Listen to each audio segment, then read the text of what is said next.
രാമ രാമ രാമ ഹരേ ഹരേ ഹരേ കൃഷ്ണ ഹരേ കൃഷ്ണ രാമ ഹരേ ഹരേ ഹരേ കൃഷ്ണ ഹരേ ഹരേ കൃഷ്ണ രാമ കൃഷ്ണ കൃഷ്ണ ഹരേ ഹരേ ഹരേ ഹരേ ഹരേ രാമ രാമ ഹരേ രാമ രാമ കൃഷ്ണ ഹരേ ഹരേ ഹരേ കൃഷ്ണ ഹരേ കൃഷ്ണ കൃഷ്ണ ഹരേ കൃഷ്ണ കൃഷ്ണ കൃഷ്ണ ഹരേ ഹരേ കൃഷ്ണ ഹരേ ഹരേ ഹരേ രാമ രാമ ഹരേ ഹരേ ഹരേ കൃഷ്ണ ഹരേ ഹരേ കൃഷ്ണ ഹരേ കൃഷ്ണ കൃഷ്ണ ഹരേ ഹരേ കൃഷ്ണ ഹരേ കൃഷ്ണ രാമ ഹരേ രാമ ഹരേ രാമ ഹരേ ഹരേ ഹരേ രാമ ഹരേ രാമ കൃഷ്ണ ഹരേ രാമ കൃഷ്ണ ഹരേ രാമ കൃഷ്ണ ഹരേ കൃഷ്ണ ഹരേ ഹരേ ഹരേ രാമ ഹരേ രാമ ഹരേ ഹരേ ഹരേ ഹരേ ഹരേ കൃഷ്ണ ഹരേ ഹരേ ഹരേ കൃഷ്ണ ഹരേ കൃഷ്ണ ഹരേ ഹരേ രാമ രാമ ഹരേ ഹരേ കൃഷ്ണ ഹരേ കൃഷ്ണ കൃഷ്ണ ഹരേ ഹരേ കൃഷ്ണ കൃഷ്ണ കൃഷ്ണ കൃഷ്ണ കൃഷ്ണ ഹരേ ഹരേ ഹരേ ഹരേ രാമ ഹരേ രാമ രാമ ഹരേ ഹരേ ഹരേ രാമ ഹരേ രാമ കൃഷ്ണ രാമ ഹരേ ഹരേ കൃഷ്ണ ഹരേ കൃഷ്ണ ഹരേ ഹരേ കൃഷ്ണ ഹരേ കൃഷ്ണ രാമ കൃഷ്ണ ഹരേ ഹരേ ഹരേ ഹരേ രാമ ഹരേ രാമ രാമ ഹരേ ഹരേ രാമ ഹരേ ഹരേ ഹരേ കൃഷ്ണ ഹരേ ഹരേ കൃഷ്ണ ഹരേ രാമ കൃഷ്ണ രാമ കൃഷ്ണ രാമ ഹരേ ഹരേ ഹരേ രാമ ഹരേ രാമ രാമ രാമ രാമ ഹരേ ഹരേ ഹരേ ഹരേ കൃഷ്ണ ഹരേ ഹരേ കൃഷ്ണ കൃഷ്ണ ഹരേ ഹരേ ഹരേ രാമ ഹരേ രാമ രാമ രാമ ഹരേ ഹരേ ഹരേ കൃഷ്ണ ഹരേ കൃഷ്ണ കൃഷ്ണ കൃഷ്ണ ഹരേ ഹരേ ഹരേ കൃഷ്ണ ഹരേ കൃഷ്ണ ഹരേ കൃഷ്ണ. ഓം നമോ ഭഗവതേ വാസുദേവായ. ഓം നമോ ഭഗവതേ വാസുദേവായ. ഓം നമോ ഭഗവതേ വാസുദേവായ. ജ്ഞാനതിമിരാന്ധശലാകയാ ചക്ഷുരുന്മീലിതം യേന തസ്മൈ ശ്രീഗുരവേ നമഃ. നമോ വിഷ്ണുപാദായ കൃഷ്ണപ്രേഷ്ഠായ ഭൂതലേ ശ്രീമതേ ഭക്തിവേദാന്ത സ്വാമിനിധി നാമിനെ. നമസ്തേ സാരസ്വതേ ദേവേ ഗൗരവാണി പ്രചാരിണേ നിർവിശേഷ ശൂന്യവാദി പാശ്ചാത്യ ദേശധാരിണേ. ജയ ശ്രീ കൃഷ്ണ ചൈതന്യ പ്രഭു നിത്യാനന്ദ ശ്രീ അദ്വൈത ഗദാധര ശ്രീവാസാദി ഗൗര ഭക്തവൃന്ദ. ഹരേ കൃഷ്ണ കൃഷ്ണ കൃഷ്ണ ഹരേ ഹരേ ഹരേ രാമ രാമ രാമ ഹരേ ഹരേ. ഹരേ കൃഷ്ണ. ശ്രീ ശ്രീ രാധാ ഗോവിന്ദ ടെമ്പിൾ ഇസ്കോൺ ബാംഗ്ലൂരിന്റെ ഭഗവത്ഗീത ക്ലാസ്സിലേക്ക് എല്ലാവർക്കും സ്വാഗതം. ഹരേ കൃഷ്ണ. എല്ലാവർക്കും ഹരേ കൃഷ്ണ. നമ്മള് ഹരേ കൃഷ്ണ. നമ്മൾ ഇന്നലെ എന്താ പഠിച്ചത്? അധ്യായം 4 ലാസ്റ്റ് ഭാഗം അല്ലെ? എന്തൊക്കെ ഇന്നലെ കണ്ടത്? നമ്മള് ഒരു ഗുരുവിനെ കുറിച്ച് പറഞ്ഞിട്ടുണ്ടായിരുന്നു. ഒരു ഗുരുവിനെ സ്വീകരിക്കേണ്ട പ്രാധാന്യത്തെ കുറിച്ച് ഇന്നലെ പഠിച്ചത് അതല്ലേ? അതെ. അത് പറഞ്ഞ് നമ്മള് ഗുരുവിനെ സ്വീകരിക്കേണ്ടതായിട്ട് കണ്ടു. എങ്ങനെയായിരിക്കണം ഗുരുവിനെ? ആധ്യാത്മിക പുരോഗതിക്ക് വേണ്ടിയിട്ടും ജ്ഞാനസിദ്ധിക്കും വേണ്ടിയിട്ട് ഗുരുവിനെ സ്വീകരിക്കേണ്ടതുണ്ട്. അത് വിനയത്തോടു കൂടി അറിയാനുള്ള ആധ്യാത്മിക കാര്യങ്ങൾ അറിയാൻ വേണ്ടിയിട്ട് ഗുരുവിനോട് ചോദിച്ച് മനസ്സിലാക്കണമെന്നായിരുന്നു. സമർപ്പിക്കണം, സ്വീകരിക്കണം. ഭൃത്യനെ പോലെ ദുരഭിമാനം ത്യജി സേവിക്കണം. ഗുരു ഒരിക്കലും ഭഗവാനിൽ നിന്ന് ഭിന്നനായിട്ടുള്ള വ്യക്തിയല്ല എന്നുള്ളതും നമുക്ക് മനസ്സിലാക്കി. അപ്പൊ ഗുരു എന്ത് ചെയ്യാൻ പറ്റും നമുക്ക്? നമ്മൾ പാപികളിൽ മഹാപാപി ആണെങ്കിൽ കൂടി നമുക്ക് അതീന്ദ്രിയമായ ഒരു ജ്ഞാനം കിട്ടിക്കഴിഞ്ഞിട്ടുണ്ടെങ്കിൽ നമുക്ക് എന്ത് സാധിക്കും? നമുക്ക് അതിൽ നിന്ന് രക്ഷപ്പെടാനായിട്ട് സാധിക്കും. ആ ദുഃഖ സമുദ്രം തരണം ചെയ്യാനായിട്ട് നമുക്ക് സാധിക്കുന്നതും കൂടി നമ്മൾ കണ്ടു. പിന്നെന്താ പറഞ്ഞത്? ഭൗതിക ലോകത്തെ അജ്ഞാന സമുദ്രവും ആളിക്കത്തുന്ന ആരണ്യകവുമായിട്ട് പറഞ്ഞിരിക്കുന്നത്. പിന്നെന്താ പറഞ്ഞത്? ഭൗതിക ലോകത്തിലെ എല്ലാ പ്രശ്നങ്ങളുടെയും അതീന്ദ്രിയ ജ്ഞാനം പോലെ പരിശുദ്ധത ശ്രേഷ്ഠമായതൊന്നുമില്ല. ഇല്ല. അതീന്ദ്രിയ ജ്ഞാനം ഏറ്റവും ശ്രേഷ്ഠമായിട്ടുള്ളതാണ്. അതീന്ദ്രിയ ജ്ഞാനം നേടിക്കഴിഞ്ഞാൽ നമുക്ക് എന്ത് സാധിക്കുന്ന? നമ്മുടെ പാപങ്ങളെന്നല്ല, നമ്മുടെ കർമ്മത്തിന്റെ ഫലങ്ങളെ എങ്ങനെ ഇല്ലാതാക്കാൻ സാധിക്കും? അഗ്നിയിൽ എരിച്ചു കളയാനായിട്ട് സാധിക്കില്ല. അതിന് ജ്ഞാനം നമുക്ക് എന്താ പറയുന്നത്? അഗ്നി പോലെയാണെന്ന് പറഞ്ഞു. അതിനെ എരിച്ചു കളയാനായിട്ട് നമുക്ക് സാധിക്കും എന്ന് പറഞ്ഞു. പിന്നെ പരിപൂർണത നേടിയാൽ പെട്ടെന്ന് സാധിക്കും. അതെ. ശ്രദ്ധാവാൻ ആരാണ്? ശ്രദ്ധാവാൻ എന്ന് പറഞ്ഞല്ലോ. കൃഷ്ണാവബോധപൂർവ്വം പ്രവർത്തിക്കുന്നതുകൊണ്ട് മാത്രം ഉറപ്പുള്ള വ്യക്തിയെ സാധിക്കുന്ന ഒരാളാണ് ശ്രദ്ധാവാൻ. അതിൽ കൂടെ മാത്രം നമുക്ക് പരിപൂർണം നേടാൻ സാധിക്കുന്നതാണ് നമുക്ക് എന്ത് പറയാം? അവരെ ശ്രദ്ധാവാൻ എന്ന് പറയാം. പിന്നെ എങ്ങനെ പറഞ്ഞതാണ്? എങ്ങനെയുള്ളവർക്ക് ഇഹലോകത്തിലും പരലോകത്തിലും സന്തുഷ്ടി ഉണ്ടാവില്ല? ശാസ്ത്രങ്ങളെ സംശയത്തോടെ അങ്ങനെയുള്ളവർക്ക് ഇഹലോകത്തിലായാലും പരലോകത്തിലായാലും സംതൃപ്തി ഉണ്ടാവില്ല എന്ന് കണ്ടു അല്ലെ? സംശയത്തോടെ വീക്ഷിക്കുന്നവർക്ക്. പിന്നെ നമ്മൾ പറഞ്ഞു അതുകൊണ്ട് നീ എന്ത് ചെയ്യണം, അജ്ഞാനത്തിൽ നിനക്കുണ്ടായ സംശയത്തെ ജ്ഞാനത്തിന്റെ വാളുകൊണ്ട് അറുത്തിട്ട് യോഗാനിഷ്ഠനായിട്ട് എഴുന്നേറ്റ് യുദ്ധം ചെയ്യാനാണ് അർജുനൻ തന്നോട് ലാസ്റ്റ് ഭഗവാനോട് പറഞ്ഞത്. അങ്ങനെയാണ് നമ്മൾ ഇന്നലെ 4-ാമത്തെ അധ്യായം അവസാനിപ്പിച്ചത്. ഇന്ന് 5-ാമത്തെ അധ്യായം നമുക്ക് തുടങ്ങാം. ഇന്നലെ ആരൊക്കെ ലിങ്ക് മാറി മറ്റേ ക്ലാസ്സിൽ പോയവരുണ്ടോ ഗ്രൂപ്പില്? ഇല്ല. ക്ലാസ് 7:30 മാതാജി, ഞാൻ അറിഞ്ഞില്ല കേട്ടോ. ഞാന് വൈകിട്ട് 8:30 ഞാൻ കയറി നോക്കിയത്. അല്ല, ക്ലാസ് 8:30 തന്നെയായിരുന്നു. ഇന്നലെ ഏകാദശിക്ക് ഭഗവത്ഗീത വായനയായിരുന്നു 7:30. പക്ഷെ ലിങ്ക് മാറ്റിയിട്ടത് കൊണ്ട് കുറെ പേർക്ക് ബുദ്ധിമുട്ട് വന്നെന്ന് എനിക്ക് തോന്നി, അതുകൊണ്ട് ചോദിച്ചതാ. 8:30 ക്ലാസ് ഉണ്ടായില്ലല്ലോ മാതാജി. മാതാജി രാവിലത്തെ ഇതില് രാവിലെ വായിച്ചിരിക്കുന്നു. എനിക്ക് കയറാൻ പറ്റിയിട്ടില്ല. ലിങ്ക് വേറെ ഇട്ടിട്ടുണ്ടായിരുന്നു നമ്മള് ഗ്രൂപ്പില്, നിങ്ങൾ ശ്രദ്ധിച്ചിട്ടില്ല? എനിക്ക് മനസ്സിലായിരുന്നു.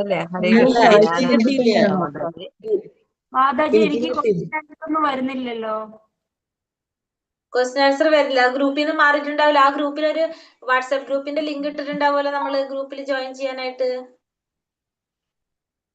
ഒന്ന് നോക്കി നോക്കിയാൽ അതിലൊരു ഗ്രൂപ്പ് വന്നിട്ടുണ്ടോന്ന്. ഒറ്റ ഗ്രൂപ്പിലേക്ക് ആക്കുന്നു പറഞ്ഞില്ല നമ്മള്. നോക്കാം. നമുക്കിപ്പോ 5-ാമത്തെ അധ്യായം കർമ്മയോഗം കൃഷ്ണാവബോധത്തിൽ പ്രവർത്തനം, അധ്യായം 5. ശ്രീ രാധാ ഗോവിന്ദിക്ക് ജയ്, ശ്രീല പ്രഭുപാദ് കി ജയ്. ഇതിനെ 6 വിഭാഗങ്ങളാക്കി തിരിച്ചിരിക്കുകയാണ് ഈ അധ്യായം. നിഷ്കാമ കർമ്മയോഗം ആണ് കർമ്മം ഉപേക്ഷിക്കുന്നതിനേക്കാൾ നല്ലത് എന്ന് പറയുന്നതാണ്. 1 മുതൽ 6 വരെയുള്ള ഭാഗത്തില് നിഷ്കാമ കർമ്മയോഗം ആണ് എന്താണ്, കർമ്മം ഉപേക്ഷിക്കുന്നതിനേക്കാളും നല്ല നമ്മൾ എന്ത് ചെയ്യാ, നിഷ്കാമ കർമ്മം ചെയ്യാ. നിഷ്കാമ കർമ്മം എന്ന് പറഞ്ഞാല് എന്താണ് പറഞ്ഞോ? നിഷ്കാമ കർമ്മം ഫലം ആഗ്രഹിക്കാതെ കർമ്മം ചെയ്യുക. കർമ്മം ഉപേക്ഷിക്കുന്നതിനേക്കാൾ നല്ലതാണ് ഫലം ആഗ്രഹിക്കാതെ കർമ്മം ചെയ്യുക.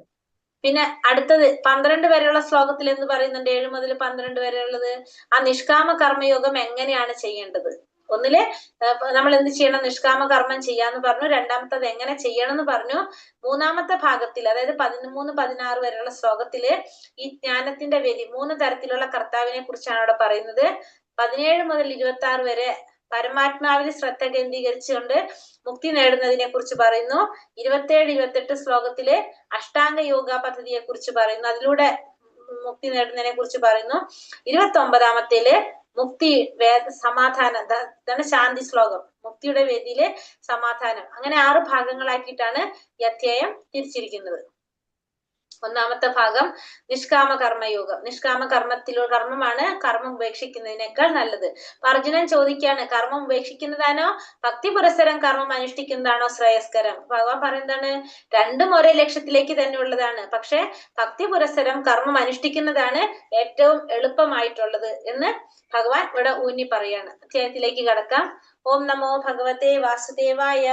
അർജുന ഉവാച സന്യാസം കർമ്മണാം കൃഷ്ണ പുനർയോഗം ച ശംസസി യശ്രയ ഏതയോരേകം തന്മേ ബ്രൂഹി സുനിശ്ചിതം. അർജുനൻ പറഞ്ഞു, കൃഷ്ണ, കർമ്മം ഉപേക്ഷിക്കണമെന്ന് അങ്ങ് എന്നോട് ആവശ്യപ്പെടുന്നു, പിന്നെ ഭക്തി പുരസ്സരം കർമ്മം അനുഷ്ഠിക്കാൻ പറയുന്നു. ഈ രണ്ടിലും വെച്ച് ശ്രേയസ്കരമായത് ഏതാണെന്ന് ദയവായി എനിക്ക് പറഞ്ഞു തരും. അപ്പൊ ഒരിക്കൽ അങ്ങ് എന്നോട് എന്ത് പറഞ്ഞു? കർമ്മം ഉപേക്ഷിക്കാൻ പറഞ്ഞു. പിന്നെ പറഞ്ഞു ഭക്തി പുരസ്സരം കർമ്മം അനുഷ്ഠിക്കാൻ പറഞ്ഞു. ഈ രണ്ടിലും വെച്ചിട്ട് ഏറ്റവും ശ്രേയസ്കരമായത് എന്താണെന്ന് എനിക്ക് ദയവായിട്ട് പറഞ്ഞു തരൂ എന്നാണ് ഇവിടെ അർജുനൻ ഭഗവാനോട് ചോദിക്കുന്നത്. ഒന്ന് പറഞ്ഞു കർമ്മം ഉപേക്ഷിക്കാൻ, പിന്നെ പറഞ്ഞു ഭക്തി പുരസ്സരം കർമ്മം അനുഷ്ഠിക്കണമെന്ന്. രണ്ടിലും വെച്ച് ഏറ്റവും ശ്രേയസ്കരമായത് എന്താണെന്ന് പറഞ്ഞു തരൂ. അപ്പൊ ഇവിടെ എന്താണ് പറഞ്ഞത്? സന്യാസം അല്ലെങ്കിൽ ജ്ഞാനയുക്തമായ പരിത്യാഗം സർവ്വ കർമ്മങ്ങളെയും ഉപേക്ഷിച്ചു കൊണ്ടാവണമെന്ന് ആര് വിചാരിച്ചു? അർജുനൻ വിശ്വസിച്ചു. കർമ്മത്തെയും സന്യാസത്തെയും ഒരിക്കലും ഇണക്കി കൊണ്ട് പോവാനാവില്ലെന്ന് അദ്ദേഹത്തിന് തോന്നിയത് തന്നെ കാരണം. അപ്പൊ അദ്ദേഹം വിചാരിച്ചു സന്യാസം അല്ലെങ്കിൽ പരിത്യാഗം എന്ന് പറയുന്നത് എല്ലാ കർമ്മങ്ങളെയും ഉപേക്ഷിച്ചു കൊണ്ടാവണം എന്നാണ് അർജുനൻ വിചാരിച്ചത്. രണ്ടിനെയും ഒരേപോലെ ഇണക്കി പോകാനാവില്ലെന്ന് ആർക്ക് തോന്നി? അർജുനന് തോന്നി. പരിപൂർണ ജ്ഞാനത്തോടെ ചെയ്യുന്ന കർമ്മം പ്രതികരണങ്ങൾ ഉണ്ടാക്കില്ലെന്നും നൈഷ്കർമ്മ്യത്തിന് തുല്യമാണെന്നും അദ്ദേഹം ഗ്രഹിച്ചിരിക്കാനിടയുണ്ടാവില്ല. പരിപൂർണ ജ്ഞാനത്തോടെ ചെയ്യുന്ന കർമ്മം, പരിപൂർണമായ ജ്ഞാനത്തോടെ, ഒരു 1 മിനിറ്റ്,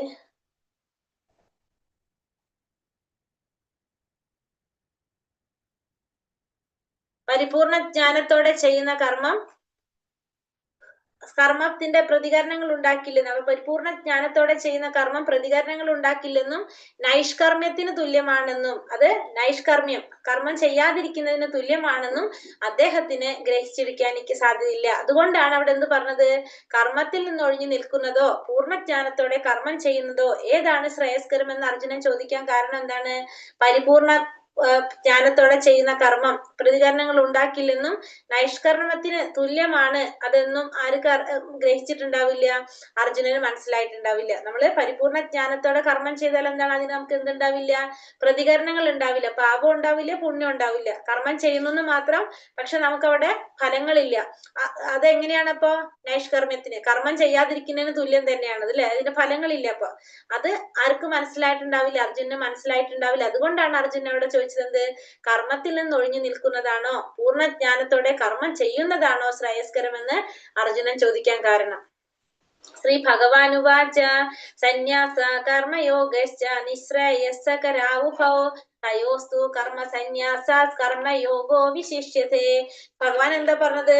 കർമ്മയോഗവും കർമ്മപരിത്യാഗവും ഭക്തിയുതമായ കർമ്മവും മുക്തിക്ക് നല്ലത് തന്നെയാണ്. എങ്കിലും ഭക്തിയുതമായ സേവന കർമ്മമാണ് കർമ്മത്യാഗത്തെക്കാൾ ഉത്തമം. അപ്പൊ രണ്ടും നല്ലത് തന്നെയാണ്. കർമ്മപരിത്യാഗവും ഭക്തിയുതമായിട്ടുള്ള കർമ്മവും രണ്ടും മുക്തിക്ക് നല്ലത് തന്നെ. പക്ഷെ എന്നാലും എന്താണ്?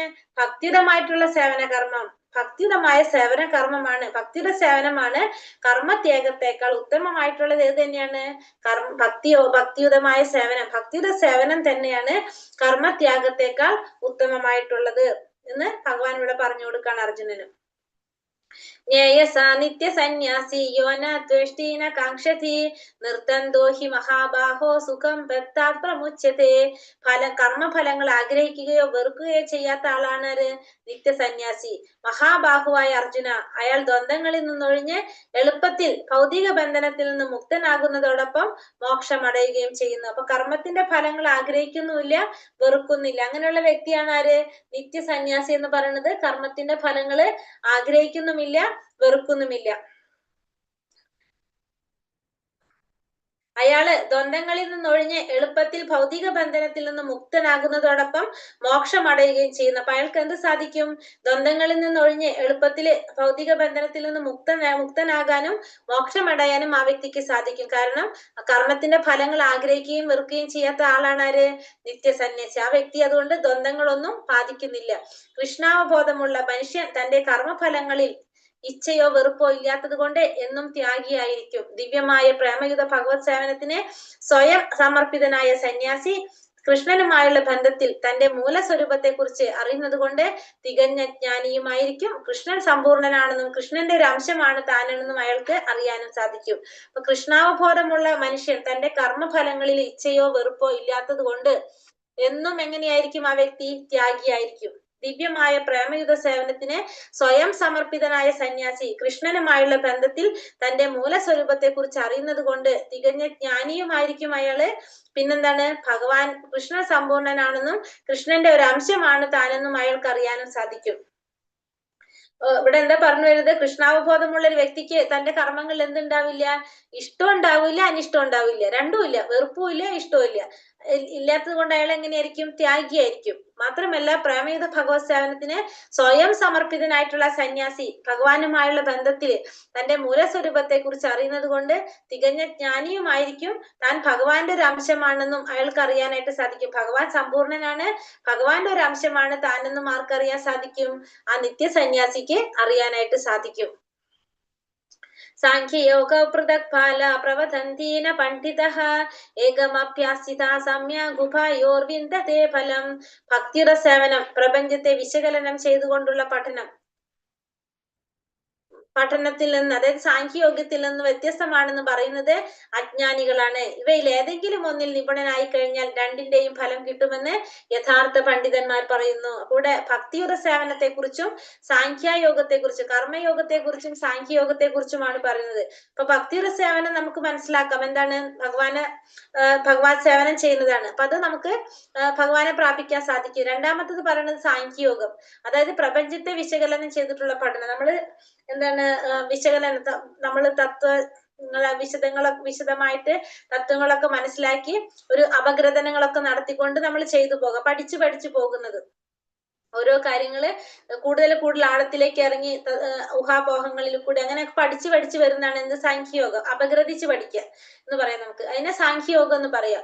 ഇത് രണ്ടും വ്യത്യസ്തമാണെന്ന് പറയുന്നത് ആരാണ്? അജ്ഞാനികളാണ്. കാരണം ഇതിലും എന്തിനെ കുറിച്ചാണ് പഠിക്കാൻ പോകുന്നത്? ഈ പ്രപഞ്ചത്തിന്റെ ആത്മാവിനെ കുറിച്ചാണ് പഠിക്കുന്നത്. സാഖ്യയോഗം എന്ന് പറഞ്ഞാൽ നമ്മൾ എന്തിനെ കുറിച്ച് മനസ്സിലാക്കുന്നത്? ഭഗവാനെ കുറിച്ച് തന്നെയാണ് മനസ്സിലാക്കാൻ സാധിക്കുന്നത് പറയുന്നുണ്ട് അടുത്തില്.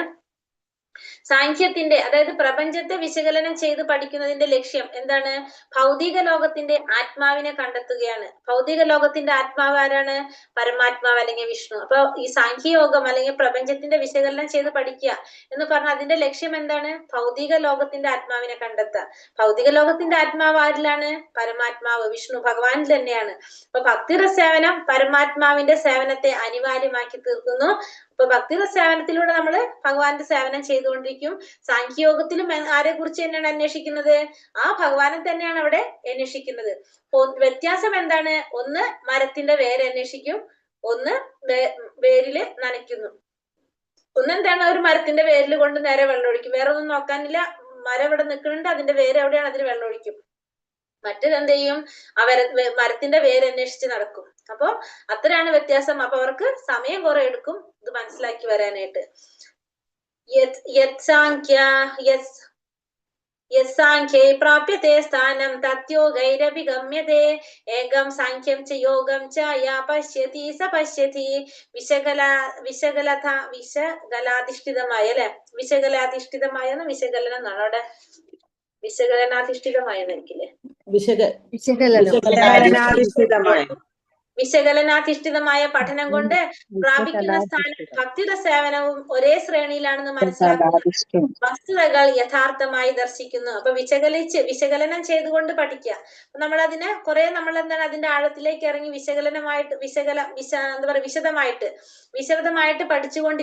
പഠിക്കുമ്പോ നമ്മൾ ഓരോന്നോരോന്ന് മനസ്സിലാക്കി പോകാണ്. അപ്പൊ അങ്ങനെ പഠിക്കുമ്പോ പ്രാപിക്കുന്ന സ്ഥാനം ഭക്തിയുടെ സേനവും ഒരേ ശ്രേണിയിലാണെന്ന് മനസ്സിലാക്കുന്ന ആൾ വസ്തുതകൾ യഥാർത്ഥമായിട്ട് മനസ്സിലാക്കുന്നു. അതായത് വിശകലനത്തിന്റെ അടിസ്ഥാനത്തിൽ നമ്മൾ പഠനം നടത്തുമ്പോൾ നമുക്ക് മനസ്സിലാക്കാൻ സാധിക്കും നമ്മൾ എവിടേക്ക് എത്തുന്നത്? ലാസ്റ്റ് ഭഗവാനിലേക്ക് തന്നെ എത്തും. പിന്നെ ഭക്തിയുടെ സേവനം നമുക്ക് എവിടേക്ക് എത്തും? നേരിട്ട് ഭഗവാനിലേക്ക് എത്തും. ഈ രണ്ടും എന്താണ്? ഒരു മനസ്സിലാക്കുന്ന വ്യക്തിക്ക് അറിയാം രണ്ടും ഒരേ രീതിയിൽ യഥാർത്ഥമായിട്ട് ദർശിക്കാനായിട്ട് സാധിക്കും വസ്തുതകള്. അതെങ്ങനെയാണ് ഇവിടെ അതിന്റെ പ്രവർത്തനം? സാഖ്യ യോഗത്തിൽ എങ്ങനെയാണ് ഒരാൾ ആദ്യമായി ചെയ്യേണ്ടത്? ഭൗതികതമായിട്ടുള്ള ബന്ധം വിച്ഛേദിക്കുകയാണ് ചെയ്യുന്നത്. അപ്പൊ നമ്മൾ വിശകലനാധിഷ്ഠിതമായ പഠനം നടത്തുന്നതിന് മുന്നേ, അതായത് സാഖ്യ യോഗത്തിൽ നമ്മൾ എന്ത് ചെയ്യണം? ആദ്യം തന്നെ ഭൗതികതമായിട്ടുള്ള ബന്ധം നമ്മൾ വിച്ഛേദിക്കണം. ഭക്തിയോഗത്തിൽ എങ്ങനെ ചെയ്യണത്? നമ്മൾ കൃഷ്ണാവബോധത്തില് നമ്മൾ ഭഗവാനുമായിട്ടുള്ള ബന്ധം സ്ഥാപിക്കുകയാണ് ചെയ്യുന്നത്. അവിടെ നമ്മളൊന്നും വിച്ഛേദിക്കുന്നില്ല. അവിടെ നമ്മൾ എന്ത് ചെയ്യണം? ഭഗവാനുമായിട്ടുള്ള ബന്ധം സ്ഥാപിക്കുന്നു. ഇവിടെയാണെങ്കിലോ ഭൗതികതയുമായിട്ടുള്ള ബന്ധം വിച്ഛേദിക്കുകയാണ് സാഖ്യയോഗത്തില്. ഭക്തിയോഗത്തിലാകട്ടെ കൃഷ്ണാവബോധ പ്രവർത്തനങ്ങളുമായിട്ട് ബന്ധം സ്ഥാപിക്കുന്നു. ഒരു പ്രക്രിയ വിരക്തിയെയും മറ്റേത് ആസക്തിയെയും ലക്ഷ്യമാക്കുന്നു. അപ്പൊ ഒരു പ്രക്രിയ നമ്മൾ ഇതിലേക്ക് കൊണ്ടുപോകുന്നു, വിരക്തിയിലേക്കും മറ്റേത് ആസക്തിയിലേക്കും കൊണ്ടുപോകുന്നു എന്ന് ബാഹ്യമായി തോന്നിയേക്കാമെങ്കിലും വാസ്തവത്തിൽ രണ്ടും ഒന്ന് തന്നെ. അപ്പൊ രണ്ടും എന്ത് തന്നെയാണ്? ഒന്ന് തന്നെയാണ്. ഭൗതിക വസ്തുക്കളോടുള്ള വിരക്തിയും കൃഷ്ണനിലുള്ള ആസക്തിയും ഒന്ന് തന്നെ. ഇത് മനസ്സിലാക്കുന്ന ആൾ കാര്യങ്ങൾ യഥാർത്ഥമായി കാണുന്നു. ഇത് മനസ്സിലാക്കുന്ന വ്യക്തി എന്താണ്? കാര്യങ്ങള് യഥാർത്ഥമായി കാണുന്ന വ്യക്തിയാണെന്ന് നമുക്ക് പറയാനായിട്ട് സാധിക്കും. അപ്പൊ ഇവിടെ ഒന്ന് എന്താണ്? ഭഗവാനോട് ഭൗതികമായിട്ടുള്ള വിരക്തി, മറ്റേത് ഭഗവാനോടുള്ള ആസക്തി. രണ്ടും എങ്ങനെയാണ്? ഒന്ന് തന്നെയാണ്. നമുക്ക് ഭഗവാനോട് ആസക്തി വരുമ്പോ ഭൗതികതയോട് വിരക്തി വരും, ഭൗതികതയോട് വിരക്തി വരുമ്പോ ഭഗവാനോട് ആസക്തി കൂടും. അപ്പൊ നമ്മളെ സംബന്ധിച്ച് ഈ ആസക്തിയും വിരക്തിയുമാണ് എന്തിന് കാരണമാകുന്നത്? ഇതാണ് യഥാർത്ഥത്തില്, ഇത് മനസ്സിലാക്കുന്ന ഒരാളാണ് യഥാർത്ഥത്തില് കാര്യങ്ങൾ മനസ്സിലാക്കാനായിട്ട് സാധിക്കുന്നത്. ഇത് രണ്ടും ഒന്ന് തന്നെയാണെന്ന് നമുക്ക് മനസ്സിലാക്കാനായിട്ട് സാധിക്കും. അപ്പൊ ഈ സാഖ്യയോഗവും ഭക്തിയോഗവും ഒന്നിലേക്ക് തന്നെയാണ് നമ്മുടെ കൊണ്ടുപോകുന്നത്. സന്യാസസ്തു മഹാബാഹോ ദുഃഖമാപ്തൂമയോഗതഃ യോഗയുക്തോ മുനിർ ബ്രഹ്മ നചീരേണാധിഗച്ഛതി. എല്ലാ കർമ്മങ്ങളും ത്യജിച്ചു വന്നിരിക്കലും ഭക്തിയുടെ ഭഗവത് സേവനത്തിൽ ഏർപ്പെടാതെ ആർക്കും സന്തുഷ്ടി നേടാനാവില്ല. ഭക്തിയുടെ സേവനത്തിൽ ഏർപ്പെട്ടിരിക്കുന്ന ചിന്താശാലിയായ ഒരു വ്യക്തി അജിരേണ പരമപദം പ്രാപിക്കും. അപ്പൊ എല്ലാ കർമ്മങ്ങളും ത്യജിച്ചാലും ഭക്തിയുടെ ഭഗവത് സേവനത്തിൽ ഏർപ്പെടാതെ ആർക്കും എന്ത് സാധിക്കില്ല? സന്തുഷ്ടി നേടാനായിട്ട് സാധിക്കില്ല. ഭക്തിയുത സേവനത്തിൽ ഏർപ്പെട്ടിരിക്കുന്ന ചിന്താശാലിയായിട്ടുള്ള ഒരു വ്യക്തിക്ക് എന്ത് സാധിക്കും? അചിരേണ പരമപദം പ്രാപിക്കാനായിട്ട് സാധിക്കും. എല്ലാ കർമ്മങ്ങളും ത്യജിച്ചാലും ഭക്തിയുതമായിട്ടുള്ള സേവനത്തിൽ ഏർപ്പെടാതെ ആർക്കും സന്തുഷ്ടി നേടാനായിട്ട് സാധിക്കില്ല. ഭക്തിയുടെ സേവനത്തിൽ ഏർപ്പെട്ടിരിക്കുന്ന ഒരു വ്യക്തി, ചിന്താശാലിയ വ്യക്തിക്ക് എന്ത് സാധിക്കും? ഭക്തിയുടെ സേവനത്തിൽ ഏർപ്പെടാണെങ്കിൽ പരമപദം പ്രാപിക്കാനായിട്ട് ആ വ്യക്തിക്ക് സാധിക്കും. ബ്രഹ്മം എന്താണെന്നും അതല്ലാത്തത് എന്തെന്നുമുള്ള ഊഹാപോഹങ്ങൾ നടത്തുന്ന സന്യാസികളെക്കാൾ ശ്രേഷ്ഠരാണ് ആര്? കൃഷ്ണാവബോധ പ്രവർത്തനങ്ങളിൽ ഏർപ്പെട്ടുകൊണ്ടിരിക്കുന്നവര്. അപ്പൊ എന്താണ് പറഞ്ഞത്? ബ്രഹ്മം എന്താണ്, അതല്ലാത്തത് എന്താണെന്നൊക്കെ ഊഹാപോഹങ്ങൾ നടത്തുന്ന സന്യാസിമാര്, അതായത് മായാവാദ സന്യാസികൾ നമുക്ക് വേണമെങ്കിൽ പറയാം. അങ്ങനെയുള്ളവരെക്കാൾ ശ്രേഷ്ഠരായിട്ടുള്ളതാണ് ആര്? കൃഷ്ണാവബോധ പ്രവർത്തനങ്ങളിൽ ഏർപ്പെട്ടിരിക്കുന്നവര്. ഇങ്ങനെ ഊഹാപോഹം നടത്തുന്നവര് കൃഷ്ണാവബോധത്തിൽ ചേരും. എന്നാൽ എങ്ങനെയാണ് അവർ അതിൽ എത്തുന്നത്? കുറെ ജന്മങ്ങൾക്ക് ശേഷമാണ് അവർക്ക് എത്താനായിട്ട് സാധിക്കുന്നത്. അപ്പൊ ഇവരും എത്തും കൃഷ്ണാവബോധത്തിലേക്ക്. പക്ഷെ എന്താണ്, കുറെ ജന്മങ്ങൾ അവര് എടുക്കേണ്ടതായിട്ട് വരും. ഇതാണ് അപ്പൊ നമ്മള് ഒന്നാമത്തെ ഭാഗം പഠിച്ചത്. എന്താണ് വേണ്ടത്? കർമ്മം ചെയ്യാണ്ടിരിക്കുന്നേക്കാളും നല്ലത് നമുക്ക് എന്ത് ചെയ്യാം? നിഷ്കാമ കർമ്മം ചെയ്യാന്നാണ് നമ്മൾ ഫസ്റ്റത്തെ ഭാഗം പറഞ്ഞത്. ഇനി അത് എങ്ങനെ ചെയ്യാന്നാണ് രണ്ടാമത്തേല് പറയുന്നത്. അത് എങ്ങനെയാണ് നമുക്ക് ചെയ്യാൻ പറ്റുന്നത്? യോഗയുക്തോ വിശുദ്ധാത്മാ വിചിതാത്മാ ജിതേന്ദ്രിയഃ സർവഭൂതാത്മാ കുർവന്നപി ന ലിപ്യതേ. ഭക്തിപൂർവം പ്രവർത്തിക്കുന്നവനും വിശുദ്ധാത്മാവും ഇന്ദ്രിയങ്ങളെയും മനസ്സിനെയും നിയന്ത്രിക്കുന്നവനുമായ ഒരാൾ എല്ലാവർക്കും പ്രിയങ്കരനാണ്. അദ്ദേഹം എല്ലാവരെയും സ്നേഹിക്കും. പ്രവർത്തിച്ചു കൊണ്ടിരുന്നാലും യാതൊരു കർമ്മവും അദ്ദേഹത്തെ ബാധിക്കുകയില്ല. എന്താണ് ഇവിടെ? ഭക്തിപൂർവം പ്രവർത്തിക്കുന്നവനും വിശുദ്ധാത്മാവും ഇന്ദ്രിയങ്ങളെയും മനസ്സിനെയും നിയന്ത്രിക്കുന്ന ആയിട്ടുള്ള ഒരാള് എല്ലാവർക്കും പ്രിയങ്കരനാണ്. അപ്പൊ എല്ലാവർക്കും പ്രിയപ്പെട്ടവനായിരിക്കും എങ്ങനെയുള്ള വ്യക്തി? ഭക്തിപൂർവം പ്രവർത്തിക്കുക, വിശുദ്ധാത്മാവായിരിക്കും, മനസ്സിനെയും ഇന്ദ്രിയങ്ങളെയും നിയന്ത്രിക്കുന്നതായിട്ടുള്ള വ്യക്തി. മാത്രമല്ല അദ്ദേഹത്തിന് എന്ത് സാധിക്കും? എല്ലാവരെയും സ്നേഹിക്കാനും പ്രവർത്തിച്ചു കൊണ്ടേ ഇരുന്നാലും അദ്ദേഹത്തിന് എന്ത് ബാധിക്കില്ല? ആ ചെയ്യുന്ന യാതൊരു കർമ്മവും ആരെ ബാധിക്കില്ല? ആ വ്യക്തിയെ ബാധിക്കുന്നില്ല. കാരണം ചെയ്യുന്നതെല്ലാം ആർക്കാണ് സമർപ്പിക്കുന്നത്? ഭഗവാന് സമർപ്പിക്കുന്നത് കൊണ്ട്, ഭക്തിപൂർവം ചെയ്യുന്നത് കൊണ്ട് അയാൾ ചെയ്യുന്നതൊന്നും ആ വ്യക്തിയെ ബാധിക്കുന്നില്ല. അയാൾ കർമ്മം ചെയ്യുന്നു മാത്രമേ ഉള്ളൂ, യാതൊരു കർമ്മവും അയാളെ ബന്ധിക്കുന്നില്ല.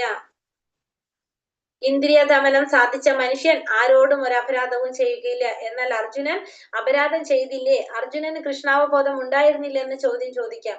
സാധാരണ ഇന്ദ്രിയ സംയമനം ബാധിച്ച വ്യക്തിക്ക് എന്ത് സാധിക്കില്ല? ഒരു അപരാധവും ചെയ്യില്ല. ഇവിടെ അർജുനൻ അങ്ങനെ ഒരു വ്യക്തിയല്ലേ? അർജുനൻ അപരാധം ചെയ്തില്ലേ? കൃഷ്ണാവബോധം ഉണ്ടായിരുന്നില്ലേ? ചോദിച്ചു കഴിഞ്ഞാൽ നമുക്ക് എന്ത് പറയാം? അർജുനൻ ഇവിടെ എന്താ ചെയ്തത്? ഭഗവാന്റെ കൽപ്പന നിറവേറ്റം മാത്രമാണ് ഇവിടെ ആര് ചെയ്തത്? അർജുനൻ ചെയ്തത്.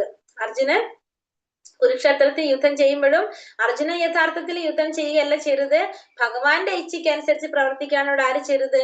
അർജുനൻ ചെയ്തത്. അതുകൊണ്ട് അർജുനൻ എന്തില്ല? കർമ്മത്തിന്റെ ഫലങ്ങൾ അർജുനനെ ബാധിക്കുന്നില്ല. ഞാൻ പറയുന്ന സ്പീഡ് കൂടി പോണ്ടോ? കുറച്ച് ഇത് പറയാം ഞാനും. കുറച്ച് സ്പീഡ് കൂടുക മാതാജി. ഓക്കെ. ഇപ്പൊ ഞാൻ ചോദിച്ചപ്പോഴും പറയണല്ലേ അർജുനൻ. അപ്പൊ അർജുനൻ ഇവിടെ എന്താണ്? അർജുനൻ ഒന്നും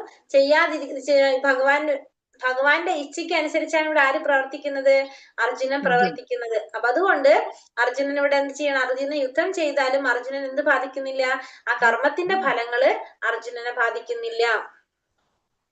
നൈവ കിഞ്ചിത് കരോമീതി യുക്തോ മന്യേത തത്വവിദ് പശ്യൻ ശൃണ്ണൻ സ്പൃശൻ ചിക്രൻ അശ്നൻ ഗച്ഛൻ സ്വപൻ ശ്വസൻ പ്രലപൻ വിസൃജൻ ഗൃഹ്ണൻ അന്നിമിഷൻ നിമിഷന്നപി ഇന്ദ്രിയാണി ഇന്ദ്രിയാർത്ഥേഷു വർത്തന്ത ഇതി ധാരയൻ. ദിവ്യാവബോധമുള്ള വ്യക്തി